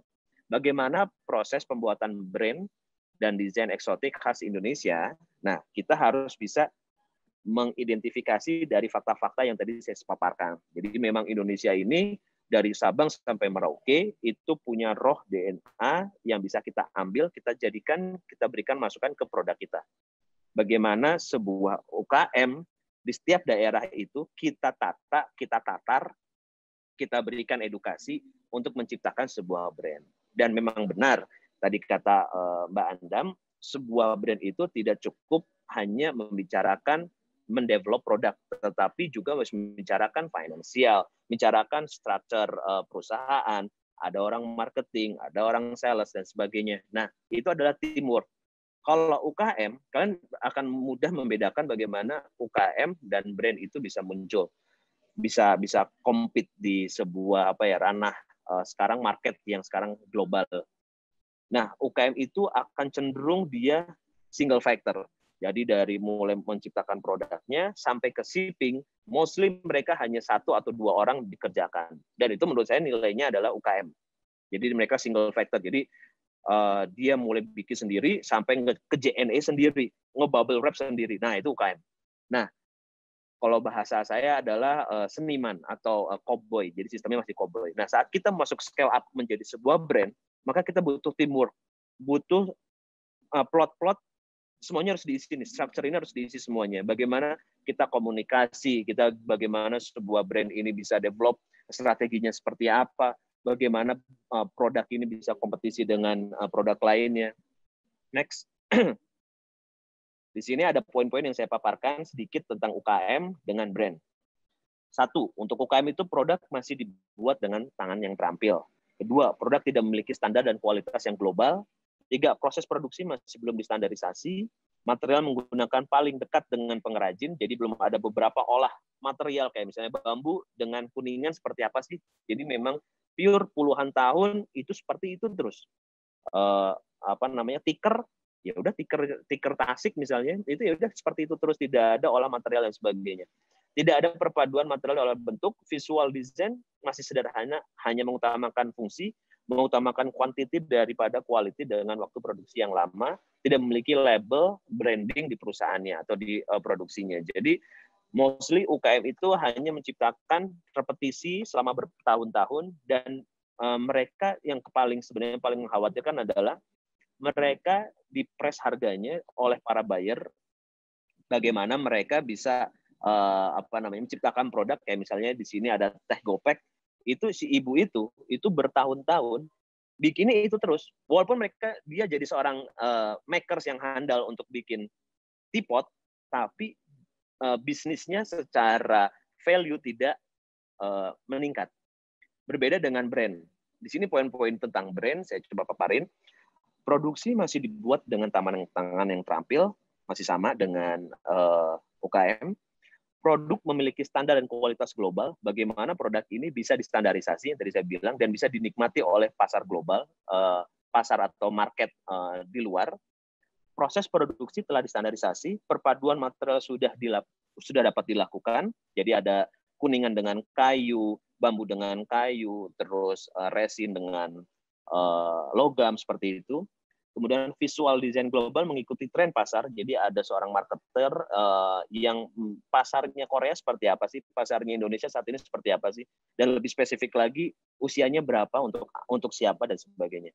Kemudian quantity dan quality memiliki nilai prioritas yang sama, memiliki label branding di perusahaan. Jadi mungkin kalau saya brandnya Pala Nusantara, Mbak Andam Sare. Jadi itu bagaimana image dari brand itu sangat menunjukkan identitas dari si produknya. Kemudian yang terakhir adalah tidak hanya mengutamakan fungsi tapi juga estetik dan gengsi. Jadi produk itu kembali lagi jangan lupa fungsinya. Jadi jangan karena fashion dan mengutamakan estetik hingga akhirnya produk itu fungsinya dilupakan, geser gitu. Wah, megang handle-nya kok aneh ya. Nah, itu udah agak repot nanti ke depannya. Nah, di sini produk fashion yang eksotik seperti eksotik Nusantara itu seperti apa sih? Jadi produk itu harus memiliki keunikan dan diferensiasi melalui visual dan warnanya dan sebagainya. Proses branding sebagai kunci pemasaran untuk menunjukkan visi dan misi brand kepada pasar yang ingin dituju, menggunakan material organik atau non-organik dengan pewarnaan organik dan organik dari alam yang memiliki nilai tinggi karena kelangkaan dengan proses pembentukan dan proses pengolahan oleh tangan, handmade. Nusantara sebagai raw DNA yang dihadirkan sebagai pelengkap estetis dalam bentuk ornamen, warna, simbol yang diterapkan pada produk ataupun atribut marketing. Jadi roh Nusantara ini wajib atau harus dikeluarkan storytelling-nya yang harus diimplementasikan di produk. Jadi sebuah produk eksotik ini menurut saya yang dapat compete sama produk global, di mana produk global itu tidak memiliki hal itu. Produk di luar itu cara produksinya udah canggih-canggih. Apalagi kalau kita bicarakan jam tangan, mekanismenya itu, mesinnya itu udah otomatis. Mereka sudah bisnis yang udah existing dari ratusan tahun yang lalu. Sedangkan kita belum. Kita tuh negara yang memang diciptakan untuk konsum, bukan memproduksi. Jadi disitulah challenge buat kita, bagaimana kita bisa merubah pola pattern dari kita yang biasa memang mengkonsumsi, kita harus bisa sekarang memproduksi. Di sini saya coba ngambil sedikit contoh tentang Pala Nusantara, brand yang sudah saya handle selama 3 tahun ke belakang. Jadi Pala Nusantara ini adalah sebuah brand aksesoris fashion dengan mengangkat konsep budaya dan mitologi Nusantara di setiap artikel yang diciptakannya. Misinya menjadikan pengguna sebagai media bercerita tentang Nusantara. Jadi bagaimana pasar kita atau konsumen kita saat menggunakan jam tangan kita, dia akan kembali lagi storytelling tentang budaya Toraja, budaya Baduy, budaya Jawa, dan seterusnya. Kemudian visinya cuma satu. Visi itu mungkin lebih enaknya dikatakannya mimpi ya. Sesuatu yang diraihnya itu mungkin 10 tahun atau 20 tahun ke depan. Jadi visinya cuma satu, yaitu menjadi jam tangan nasional yang beridentitas Nusantara. Jadi memang benchmarknya kita anggaplah seperti Casio atau Seiko, di mana orang saat bicarakan, oh Seiko tuh dari Jepang ya, as simple as that. Jadi kita ingin menjadi jam tangan nasional. Kemudian ini adalah salah beberapa artikel kita. Ada artikel ayam cemani, kemudian yang merah ini yang di tengah itu adalah artikel Toraja dengan warna merahnya, dan yang terakhir adalah Jawa. Nah, identitas visual Nusantara ini itu akan selalu ada dari visual marketing sampai ke produknya sendiri. Jadi bagaimana kalian bisa menciptakan produk yang memiliki identitas DNA-nya itu tidak pernah hilang, karena itu suatu hal yang sangat penting. Next. Nah, di sini mungkin saya paparkan sedikit beberapa artikel kita. Jadi di sini kita mencoba mendevelop produk yang namanya pala abisana atau pala senjata. Jadi sebuah produk yang ikut menua bersama pemiliknya, merupakan konsep baru yang dapat dikatakan konsep baru aging yang dapat diaplikasikan pada jam tangan. Bagaimana kalian bisa melihat sebuah pusaka, jadi jamnya itu masih baru nih. Kalian buka fresh impresinya, wow, kayak masih semuanya hitam, doff, masih baru.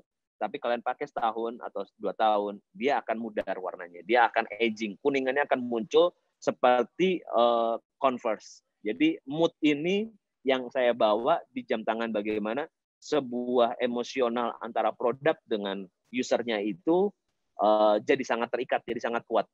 Nah, di situ kalau saya lihat cuma baru jeans sama Converse ya selama ini yang sering orang pakai. Jadi mereka tuh sayang banget sama produknya. Nah, saya coba aplikasikan itu di senjata pala abisana yang sifatnya seperti pusaka, di mana pusaka kuningan kayak keris lah, atau dari eyang kita lah, senjata zaman dulu itu sangat di eman-eman gitu, disayang banget. Kemudian di sini juga ada beberapa beberapa langkah kita. Sebenarnya ini juga challenge buat kita. Kita tahun kemarin sempat berkolaborasi sama Mycotek. Mycotek itu adalah perusahaan jamur, dan di sini kita akhirnya berhasil menciptakan kulit dari jamur yang akhirnya kita menstatementkan kita adalah vegan watch pertama di dunia. Jadi kita menciptakan untuk pasar vegan sangat spesifik, dan ini pertama di dunia. Saya bisa mengklaim itu karena kita first launching-nya di Kickstarter. Jadi Kickstarter itu platform digital yang memang mencari funding di seluruh dunia, di seluruh negara di sini. Kita cari vegan watch itu belum ada, gitu. Jadi memang jam tangan pertama di dunia konsep vegan itu baru dipegang sama kita. Nah, akhirnya kolaborasi ini menciptakan sesuatu value yang baru, di mana satu pasar baru, value-nya baru, harga jualnya pun baru. Nah, kemudian kita untuk meningkatkan nilai eksotis dari produk kita adalah kolaborasi. Salah satunya lagi adalah dengan Kirka. Ini adalah dengan limbah ceker ayam.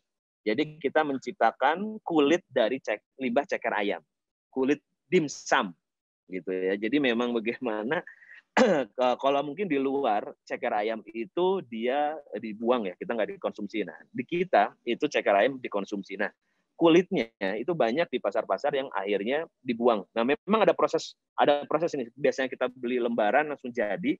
Sekarang ada proses produksi dulu nih, penyamakan. Bagaimana kulit limbah ini ditata lagi, itu kalian bisa ngelihat di strapnya itu ada jahitan-jahitan kecil. Itu kita, karena kulit ceker itu pendek ya, jadi memang kita mengolah lagi, kita rapihin, kita kita cat lagi, kita penyamakan lagi dari awal. Nah, ini value-nya juga nambah. Jadi kita bisa ngangkat nilai eksotis dari si produknya. Next. Dan yang terakhir ini sebenarnya kita tahun kemarin ada melakukan 5 kolaborasi. Salah satunya ini juga bersama Muklai. Mungkin teman-teman juga tahu Muklai itu adalah seniman yang lagi ngehit sekarang di Indonesia. Jadi di sini kita bareng sama Muklai ingin menceritakan tentang babi ngepet dan lembu swana. Karena kita mengangkat sesuatu yang namanya kontemporer kalau bersama Muklai ya, pop art gitu. Jadi memang bagaimana babi ngepet ini masuk rohnya ke storytelling jam kita. Di situ mulai berkarya, memberikan ilustrasinya, dan lembu swana juga adalah sebuah simbol hewan mitologi dari Kutai.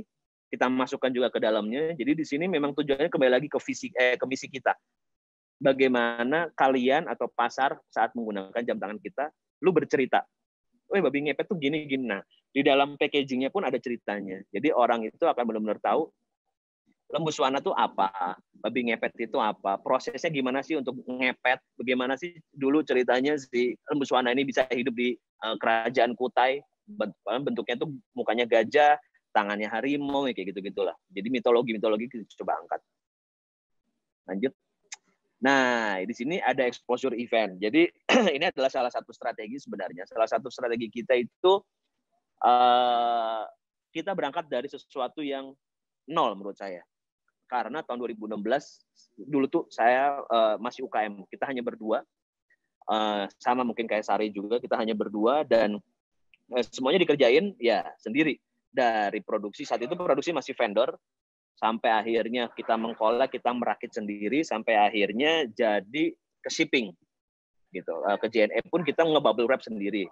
Nah, karena kita berangkat dari nol, akhirnya kita sadar kita harus memiliki value nih dari produk. Akhirnya kita ikut semua kompetisi di Indonesia, kompetisi desain. Alhamdulillah dari tahun 2017 kita riset 2016 mulai masuk kompetisi 2017, di situ kita udah dapat Good Design Award di Indonesia. Nah, dari situlah akhirnya bertahap bertubi-tubi sampai 2019 kemarin, sampai kemarin 2020 juga, alhamdulillah kita sudah mendapatkan kurang lebih 11 award di situ tentang desain. Nah, dari situlah akhirnya muncul yang namanya value trust. Orang percaya sama produk kita. Secara tidak langsung trust-nya muncul. Mau dari pemerintah, mau dari swasta mengajak kita untuk pameran, kita mencoba untuk bagaimana produk ini diperkenalkan, karena visinya cuma satu tadi, menjadi jam tangan nasional. Jadi benar kalau kata Mbak Cindy, mimpi itu adalah bahan bakar atau batu baranya sebuah perusahaan, itu sepakat banget. Karena visi atau mimpi itu sesuatu yang memang kalau kita naik sepeda, kita ngayuh, kita mau ke warung gitu ya, kayuhannya itu. Goals-nya adalah visi itu. Jadi memang sesuatu yang harus kalian konsentrasikan dari awal adalah visi atau mimpi kalian mau jadi kemana. Jadi dari situlah akhirnya karena kita mau menjadi jam tangan nasional, maka kita harus ngebabat semua kompetisi di Indonesia. Kita harus mulai menunjukkan gigi kita, tarik kita ke bahwa kita itu adalah barang yang kompetitifnya barang yang bisa dengan barang produk lokal, produk global. Kemudian juga kita mencoba masuk ke beberapa platform besar di dunia kayak dari Kickstarter, kemudian kita coba berkompetisi juga dengan di Big Start, Blibli, bagaimana jam tangan dihajarnya sama produk kecantikan. Jadi kita di situ bukan hanya ngomongin desain, tapi kita ngomongin bagaimana produk ini bisa ya. Kalau di Big Start, di marketplace apa sih cuan ya. Jadi bagaimana jam tangan dengan harga 500.000 sampai 1 juta harus berkompetisi dengan produk kecantikan atau kuliner yang harganya 50.000. Nah, seperti itu. Jadi bagaimana value-nya sama tapi peminatnya kita ngomongin quality atau quantity, bagaimana peminat urban ini tuh bisa masuk ke brand kita. Nah, jadi di sini kita mencoba menyounding cerita tentang Nusantara, menyounding cerita tentang budaya dan mitologi Indonesia melalui jam tangan. Kita cuma ingin kembali ke visi kita menjadi jam tangan nasional. Next. Udah habis ya? Udah habis. Oke. Oke, ini consignment kita. Yang consignment store, alhamdulillahnya 2019 ini tutup semuanya, nggak ada yang buka. Jadi ya udah, kita malah bisa ngebuka di marketplace. Jadi kita marketplace tadinya cuma 1, sekarang sudah 5 marketplace. Jadi memang pemasaran digital ini jadi ujung tombak ya sekarang ya, ujung tombak UKM. Memang harus ke arah situ. Jadi mungkin teman-teman juga bisa satu pertimbangan, produk yang sudah matang atau idenya kalian harus bisa masuk ke marketplace itu seperti apa. Jadi itu salah satu pertimbangan yang sangat penting untuk sekarang. Sekian dari saya, mungkin mohon maaf agak berlepotan presentasinya karena lagi di luar. Tapi anyway, oke, terima kasih waktunya Mbak Grace. Ya. Baik, terima kasih Silakan. banyak Mas Iko untuk pemaparannya, luar biasa, menginspirasi kita semua ya. Saya juga jadi belajar banyak di sini. Baik, Bapak Ibu Saudara sekalian, kita akan masuk ke sesi tanya jawab.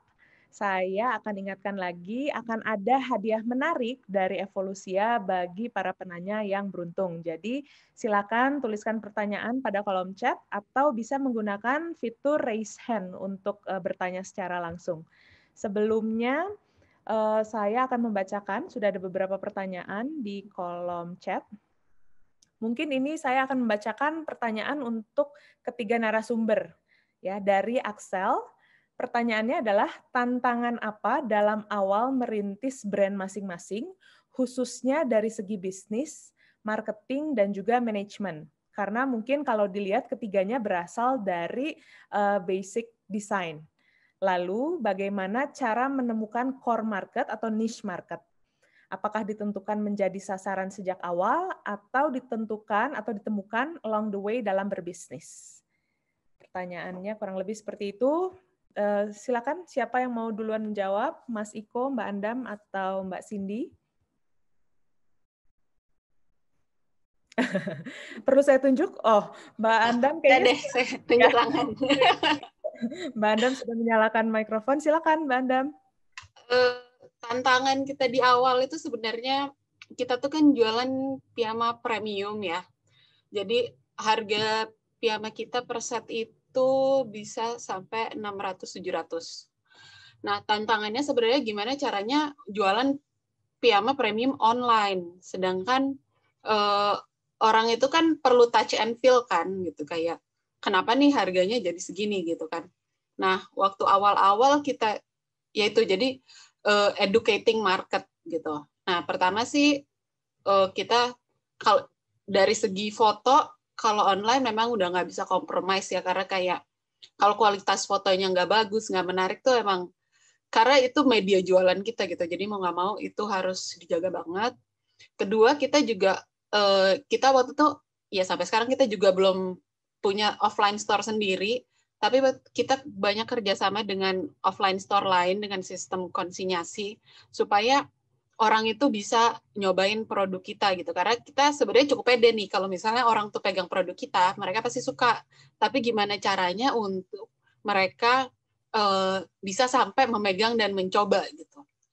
Nah, yang kedua mungkin caranya kita yaitu tadi marketingnya tuh sebagai ini bukan cuma baju tidur, tapi bisa dipakai untuk berbagai macam kegiatan. Jadi di situ nggak kerasa mahal gitu, kerasa lebih murah lah ya. Kedua, yang tentang market itu kita pada awalnya kita cuma mentargetkan perempuan usia sekian gitu, tapi setelah kita ngejalanin brandnya ini, kita mulai dapat feedback dari customer. Gimana kita cara taunya dapat feedbacknya? Karena once upon a time kita semua adalah mimin dari dari bisnis ini. Jadi kita dapat feedback dari situ kayak pertama kita kayak kok ada orang yang buru-buru banget nih mau pakai piyama gitu, kayak bisa nggak di Gojek instan sekarang gitu. Terus ternyata dia mau ngelahirin gitu. Jadi kita di situ baru tahu, oh ternyata nih kita memang target marketnya perempuan, tapi ternyata khususnya itu adalah ibu baru tadi tuh, ibu hamil, menyusui.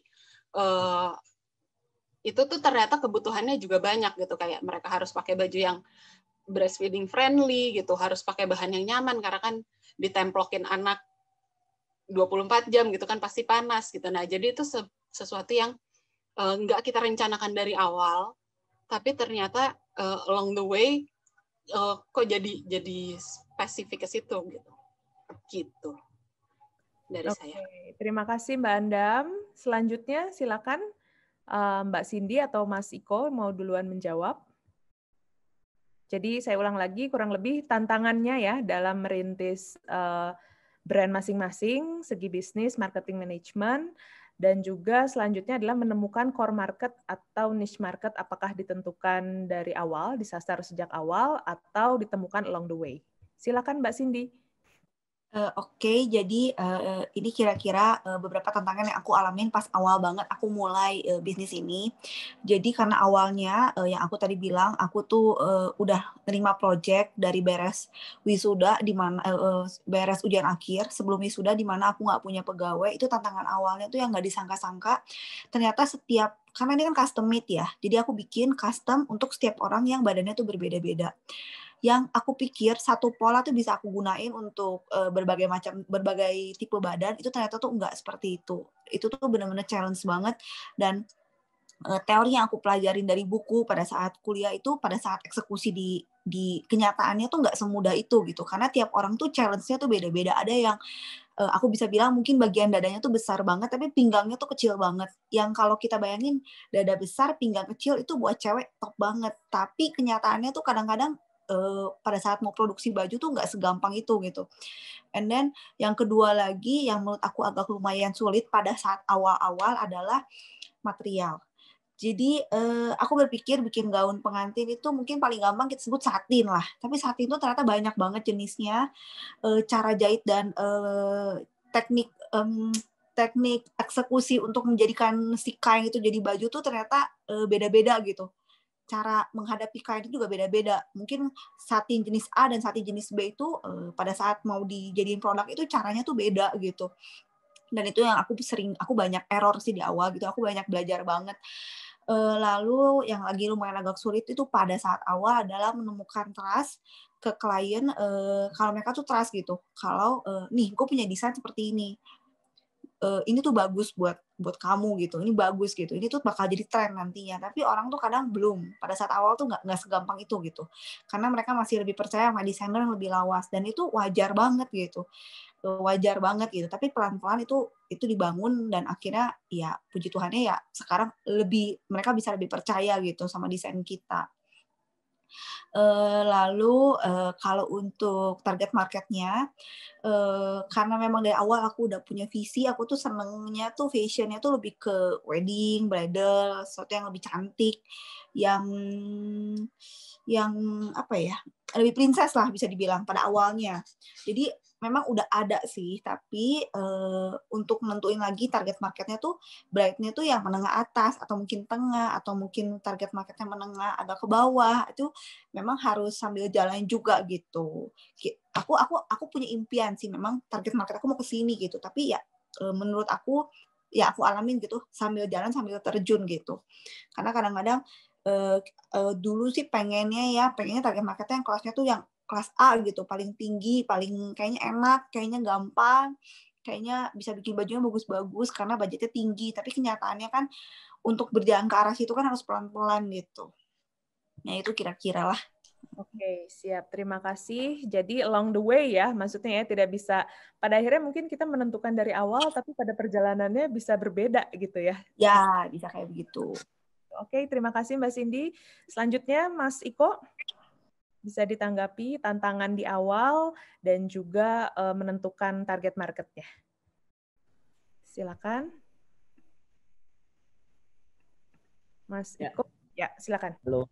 Nah, tantangan di awalnya itu SDM ya, UKM itu akan berhubungan sama SDM. Jadi kalau kita bicarakan keuangan atau finance, jadi menurut saya itu lebih kayak memang semua UKM akan ke arah situ awalnya ya.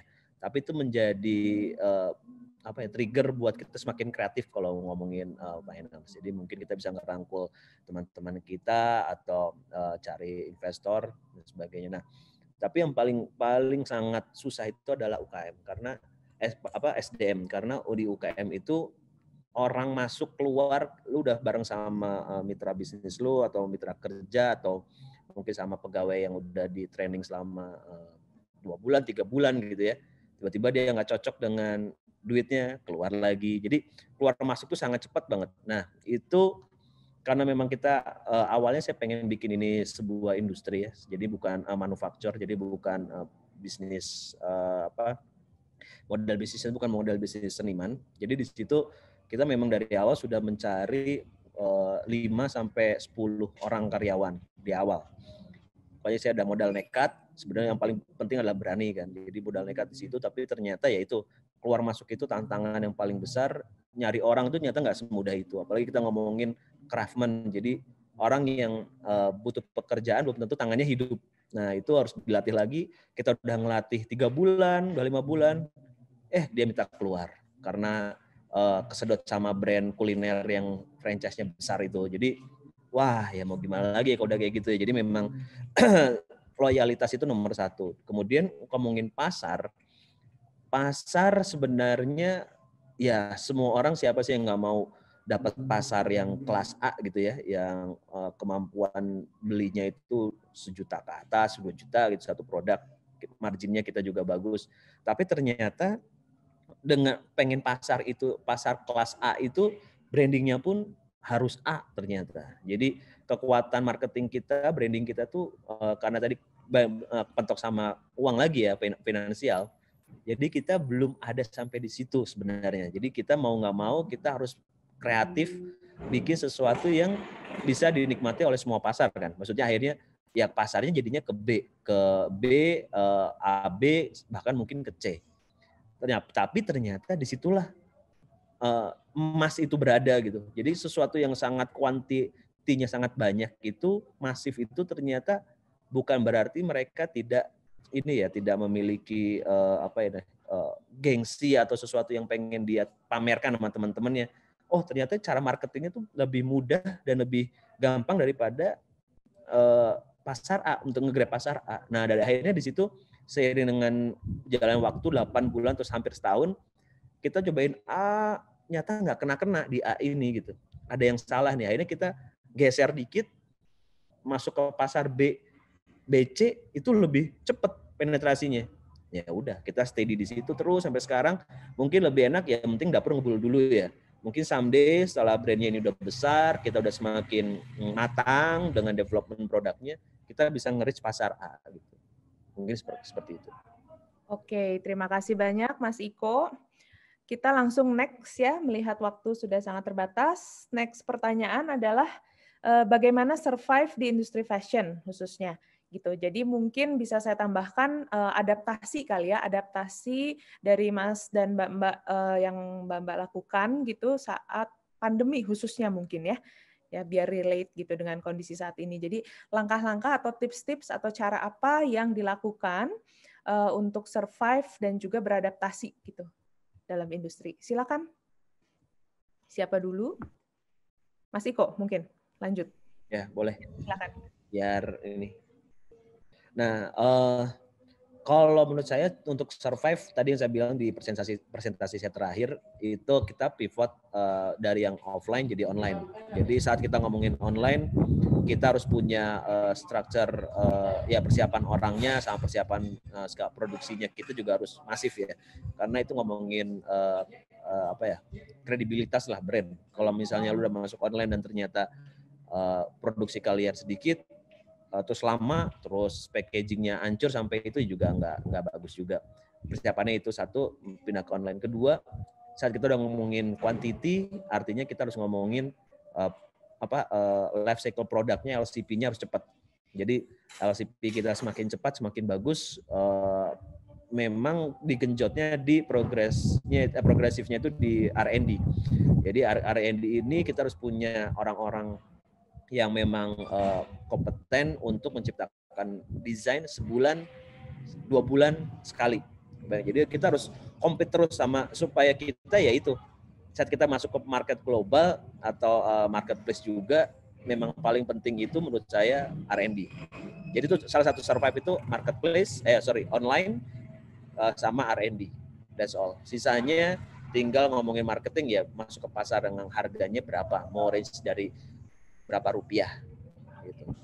Oke, siap. Terima kasih Mas Iko. Selanjutnya mungkin mau ditanggapi oleh siapa? Mbak Andam atau Mbak Cindy duluan? Cara survive. Mungkin Mbak Andam ya, sudah senyum-senyum. Silakan. Sebenarnya sih sama tadi ya, sama yang Mas Iko bilang, pindah online dan segala macam, karena kan tadi semua offline store tutup. Ya itu sebenarnya tuh harus gercep aja sih membaca situasi gitu. Kayak kalau mungkin Sare sendiri tantangannya sekarang tuh sebenarnya banyaknya brand piyama lain gitu. Tapi emang harus ya itu deh, harus gercep tadi gitu. Kayak misalnya kita mau lebaran kan, terus habis itu kita bikin campaign lebaran di rumah gitu. Itu kan sesuatu yang nggak di-plan sejak lama gitu. Ini kayak kita bener-bener think on your feet aja gitu. Kayak ini lebaran terus kita harus ngapain gitu. Stok kita banyak, kita harus jual, gimana caranya gitu. Kedua yaitu tadi juga kayak collab yang harusnya keluarnya kapan, kita percepat supaya kita punya edge dibandingin brand lain. Kedua mungkin ini sebenarnya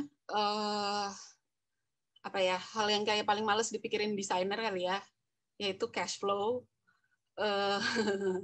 Jadi kalau misalnya brandnya udah struggling secara cash flow sebelum COVID, pasti pas COVID ini udah tinggal nail in the coffin aja sih, udah bye banget, udah.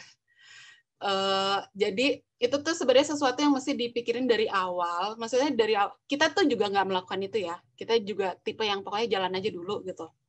Tapi sekarang jadi kita kerepotan sendiri ngerapiin laporan keuangan. Padahal kalau misalnya di awal kita punya catatan yang simple aja gitu. Nggak usah yang rumit, pokoknya belajar yang basic aja. Yang penting ada catatannya. Dan kita kan jadi tahu nih sebenarnya posisi kita kayak kita masih bisa spending apa enggak gitu. Itu tuh bener-bener nyawanya deh. Kalau enggak, ya maksudnya kita tuh untung banget kita ngerapiin itu sebelum 2020 gitu. Kalau pas banget 2019 kita kayak ini kita harus benerin laporan keuangan karena kita kayak kalau enggak ditunda-tunda terus aja, nggak pernah jadi prioritas gitu. Tapi waktu itu kita memang dalam posisi terpaksa ngerapiin dan untungnya itu terjadi sebelum COVID gitu aja sih. Oke, terima kasih Mbak Cindy. Mungkin terakhir. Oke, jadi ini ada beberapa adaptasi yang aku alamin selama masa pandemik di dunia fashion, terutama wedding. Seperti yang kita tahu, wedding tuh benar-benar bisa dibilang mati banget pada saat pandemi dan PSBB. Di mana semua orang tuh harus pending wedding mereka. Ada yang mundur, bahkan ada yang sampai nggak bisa ngasih jawaban ini wedding bakal gimana. Para bride tuh kayaknya mengerti banget sih posisi mereka tuh kayaknya benar-benar cukup shock dibikin pada saat pandemi ini.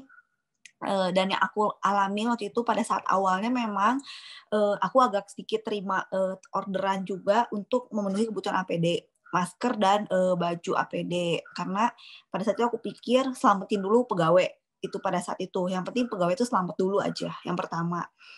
Yang kedua itu memang aku tadi setuju banget sama Mbak Anda kalau aku cash flow kacau banget. Jujur sampai sekarang pun aku masih belajar, susah banget untuk cash flow gitu. Kalau suruh aku cari ide 5 menit aku udah bisa keluar ide. Kalau cash flow 5 hari dikurung suruh ngitung salah-salah aja gitu. Itu aku bingung juga, itu misteri itu. Nggak ngerti kenapa bisa kayak gitu. Mungkin hanya Tuhan yang tahu. Lalu lagi yang aku coba lakuin di saat pandemik itu membuat tren baru yang sesuai dengan kebutuhan market saat itu. Mungkin baju yang lebih simpel, lebih ringan, dan juga aku bisa bilang baju wedding yang lebih fotogenik. Jadi gini, karena tamu undangan yang datang tuh semakin sedikit, otomatis tuh orang nggak akan bisa nikmatin baju wedding kalian tuh saat hari H datang. Beda. Dulu bisa ngundang 1.000 orang, dulu bisa ngundang 500 orang. Sekarang cuma ngundang mungkin 100, 200. Sisanya baju wedding itu bisa dinikmatin tuh via online, itu dari Instagram. Jadi menurut aku sekarang yang tren aku coba perkenalkan adalah bikin baju yang fotogenik, bagus di foto. Itu penting gitu. Jadi orang tuh bisa nikmatin baju wedding bride aku tuh di Instagram, bisa dibilang di online gitu. And then melakukan kolaborasi yang tidak merusak brand kita. Jadi aku coba collab sama Lubov, yaitu bikin hairpiece, bikin bondu, bikin sesuatu yang craft, kerajinan tangan dari yang dibikin sama tim kita. Itu kolaborasi. Jadi itu barang-barang kecil, maksudnya bukan yang seribet baju wedding gitu, yang prepare-nya harus berbulan-bulan, tapi ini barang yang bisa cepet kejual gitu. Nah itu Lubov. Lalu aku juga memberi kesan seakan-akan brand aku tuh aktif di sosial media, seakan-akan tuh kasarnya bisa dibilang brand aku tuh eksis banget gitu, walaupun lagi pandemik tuh kayaknya nggak kena pandemik. Nah itu yang aku coba aku coba gitu. Jadi tetap aktif sosial media, upload foto, mungkin di foto bajunya yang udah agak sedikit lama tapi diakal-akalin biar kelihatannya tuh baru bajunya. Terus aku dan tim, terutama sama asisten aku tuh lebih excellent lagi di masa pandemik ini untuk dalam hal service, dalam hal baju pre-wed, karena kan kita selain baju wedding kita ada kasih free baju pre-wedding untuk foto.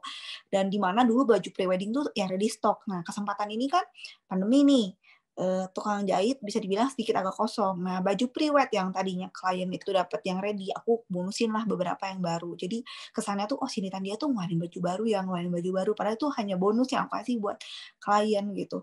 Dan salah satu marketing yang baik tuh yang aku alami itu dari mulut ke mulut gitu. Dan nggak ada orang yang nggak seneng dikasih bonus, nggak ada orang yang nggak seneng diperlakuin dengan excellence gitu. Dan itu yang aku dan tim lakuin gitu untuk keep excellence di masa pandemi ini, walaupun kita juga susah gitu. Ya itu sih kira-kira aku bisa bagiin. Oke, terima kasih banyak Mbak Cindy. Sepertinya waktu kita sudah habis ya Bapak Ibu serta saudara sekalian. Masih ada beberapa pertanyaan sebenarnya di kolom chat, cuman sudah saya arahkan untuk dapat menghubungi masing-masing narasumber melalui akun Instagram ya, jika tidak keberatan untuk bertanya secara langsung dan mendapatkan jawabannya. Kurang lebih seperti itu. Baik, saya juga mau mengingatkan kepada para peserta webinar siang hari ini untuk mengisi link presensi yang sudah tersedia di kolom chat, karena data-data ini akan kami kumpulkan dan akan kami berikan sertifikat kurang lebih 2 minggu dari sekarang. Kurang lebih seperti itu. Tidak terasa, terima kasih sekali lagi saya ucapkan kepada Bapak, Ibu, Saudara sekalian peserta webinar, dan juga kepada para narasumber, ada Mas Iko dari Pala Nusantara, Mbak Andam dari Sare Studio, dan juga Mbak Cindy Tandiah dari Cindy Tandiah Bridal. Senang sekali kita bisa berkumpul, bisa berbagi di hari Sabtu ini ya, gitu sebelum kita malam mingguan, kita bergisi dulu nih, kita ngobrolin dulu tentang hal-hal yang bermanfaat gitu. Baik, kemudian saya akan membacakan closing statement. Di sini, jadi kurang lebih menjadi seorang fashionpreneur adalah sebuah perjalanan dalam mencapai suatu target. Bagi Cindy Tandiah, perjalanan itu adalah proses untuk mencapai target, yakni mimpi masa kecil, dan kemudian bagaimana mengkondisikan diri untuk bisa fokus mencapai mimpi tersebut. Kemudian bagi Sare Studio, perjalanan Anda dimulai dari melihat peluang dan ide, memupuk Sare Studio dari kecil, dan seiring berjalannya waktu belajar dan terus mencoba dan mencari kecocokan dalam membangun brand-nya. Lalu yang terakhir, bagi Pala Nusantara, perjalanan Mas Iko dimulai dari hal yang dicintai, lalu menggabungkan dengan peluang yang lebih luas, berjejaring dengan pemerintah, UMKM, serta akses-akses yang dapat mengimprove brand tersebut. Ternyata setiap perjalanan memiliki cerita sendiri, keunikan sendiri, dan melalui entrepreneurship kita bisa membagikan serta mengajak banyak pihak untuk terlibat. Kurang lebih seperti itu. Sekali lagi saya ucapkan terima kasih. Nanti kita akan mengadakan sesi foto bersama, cuman saya mau mengingatkan sekali lagi, untuk acara webinar minggu depan di tanggal 2 Desember, ada demo Self Makeup for Graduation dari LT Pro, akan dilaksanakan pada hari Rabu 2 Desember pukul 11 waktu Indonesia bagian Barat. Dan juga acara puncak Evolusia X Resilience Fashion Show 2020 yang akan diselenggarakan pada tanggal 4 Desember pukul 19 waktu Indonesia bagian Barat. Jadi Bapak, Ibu, serta saudara sekalian boleh scan QR Code yang ada di layar untuk link pendaftarannya. Kurang lebih seperti itu. Sekali lagi saya ucapkan terima kasih banyak untuk waktunya. Selamat siang untuk para narasumber dan juga peserta webinar. Sampai ketemu lagi minggu depan dengan saya di demo Self Makeup for Graduation. Sampai jumpa. Dadah.